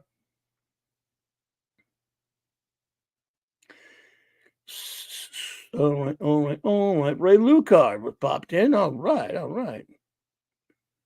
Taking us. I'm going to get there, folks. I'm going to get them all. I don't know if I can. I mean, stuff to get them all, but I'm working on it. I'm working on it. I'm working on it. Let's see. Still some of you here, were they? So many, people. What a great, just amazing. What an active chat. I love it. It's just incredible.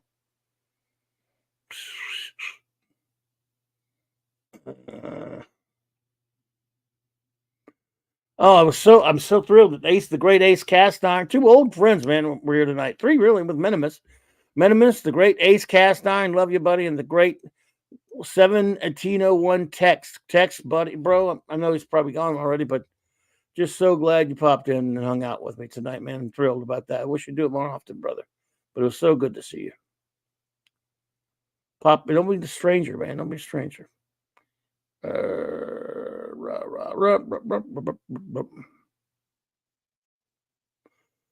Walter Tomaszewski. All right.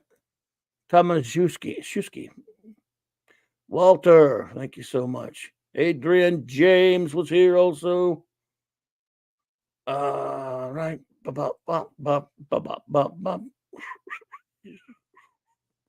Looks like I probably got everyone. Oh, I forgot that 70s rock fan. Well, I didn't forget him, which I hadn't gotten to him yet. Hey, Brian, buddy, that 70s rock fan. Gotta get you to come hang out with us one of these nights, man. Let's see.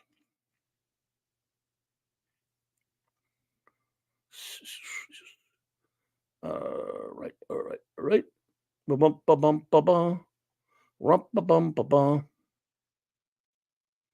DJ Play Nice. I think we'll just about do it. Scribe Light popped in. That's right. Scribe Light. Hey. Now, I think that will just about do it. That is probably everybody. Except for Taylor Swift is greater than Taylor Swift greater than Disney, Star Wars, and MCU. That goes without saying, of course. That's she's probably gonna win the Super Bowl. So yeah, here we go. Yeah, it looks like I've got pretty much all of you. So the great Andy Masterson popped in early at the beginning of the outset of the show there. So greatness. Good pal. And FKH C 2005. That's everybody so far, unless I missed anyone later. I didn't. There we go. Oh, Kitty Bear, hey there. What's up, my friend? Almost snuck past me there, buddy. All right. And I did see Jonah Hex. I see. So pretty much, I do believe I got everybody. Let's see. Talkie Toaster. See, more Waffle Man. Yeah, I am. All right, Talkie Toaster. I know who you are. I've got it narrowed down to 2 suspects anyway. So thank you all for being here with us tonight. And thanks, of course, to the great Nick Weiser for hanging out with us and my wonderful first officer, Raquel. Love you, Raquel. And now let us mosey upon out of here. Good night, everybody. Clobber on. Have a great weekend.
groovy. I just love clobbering time.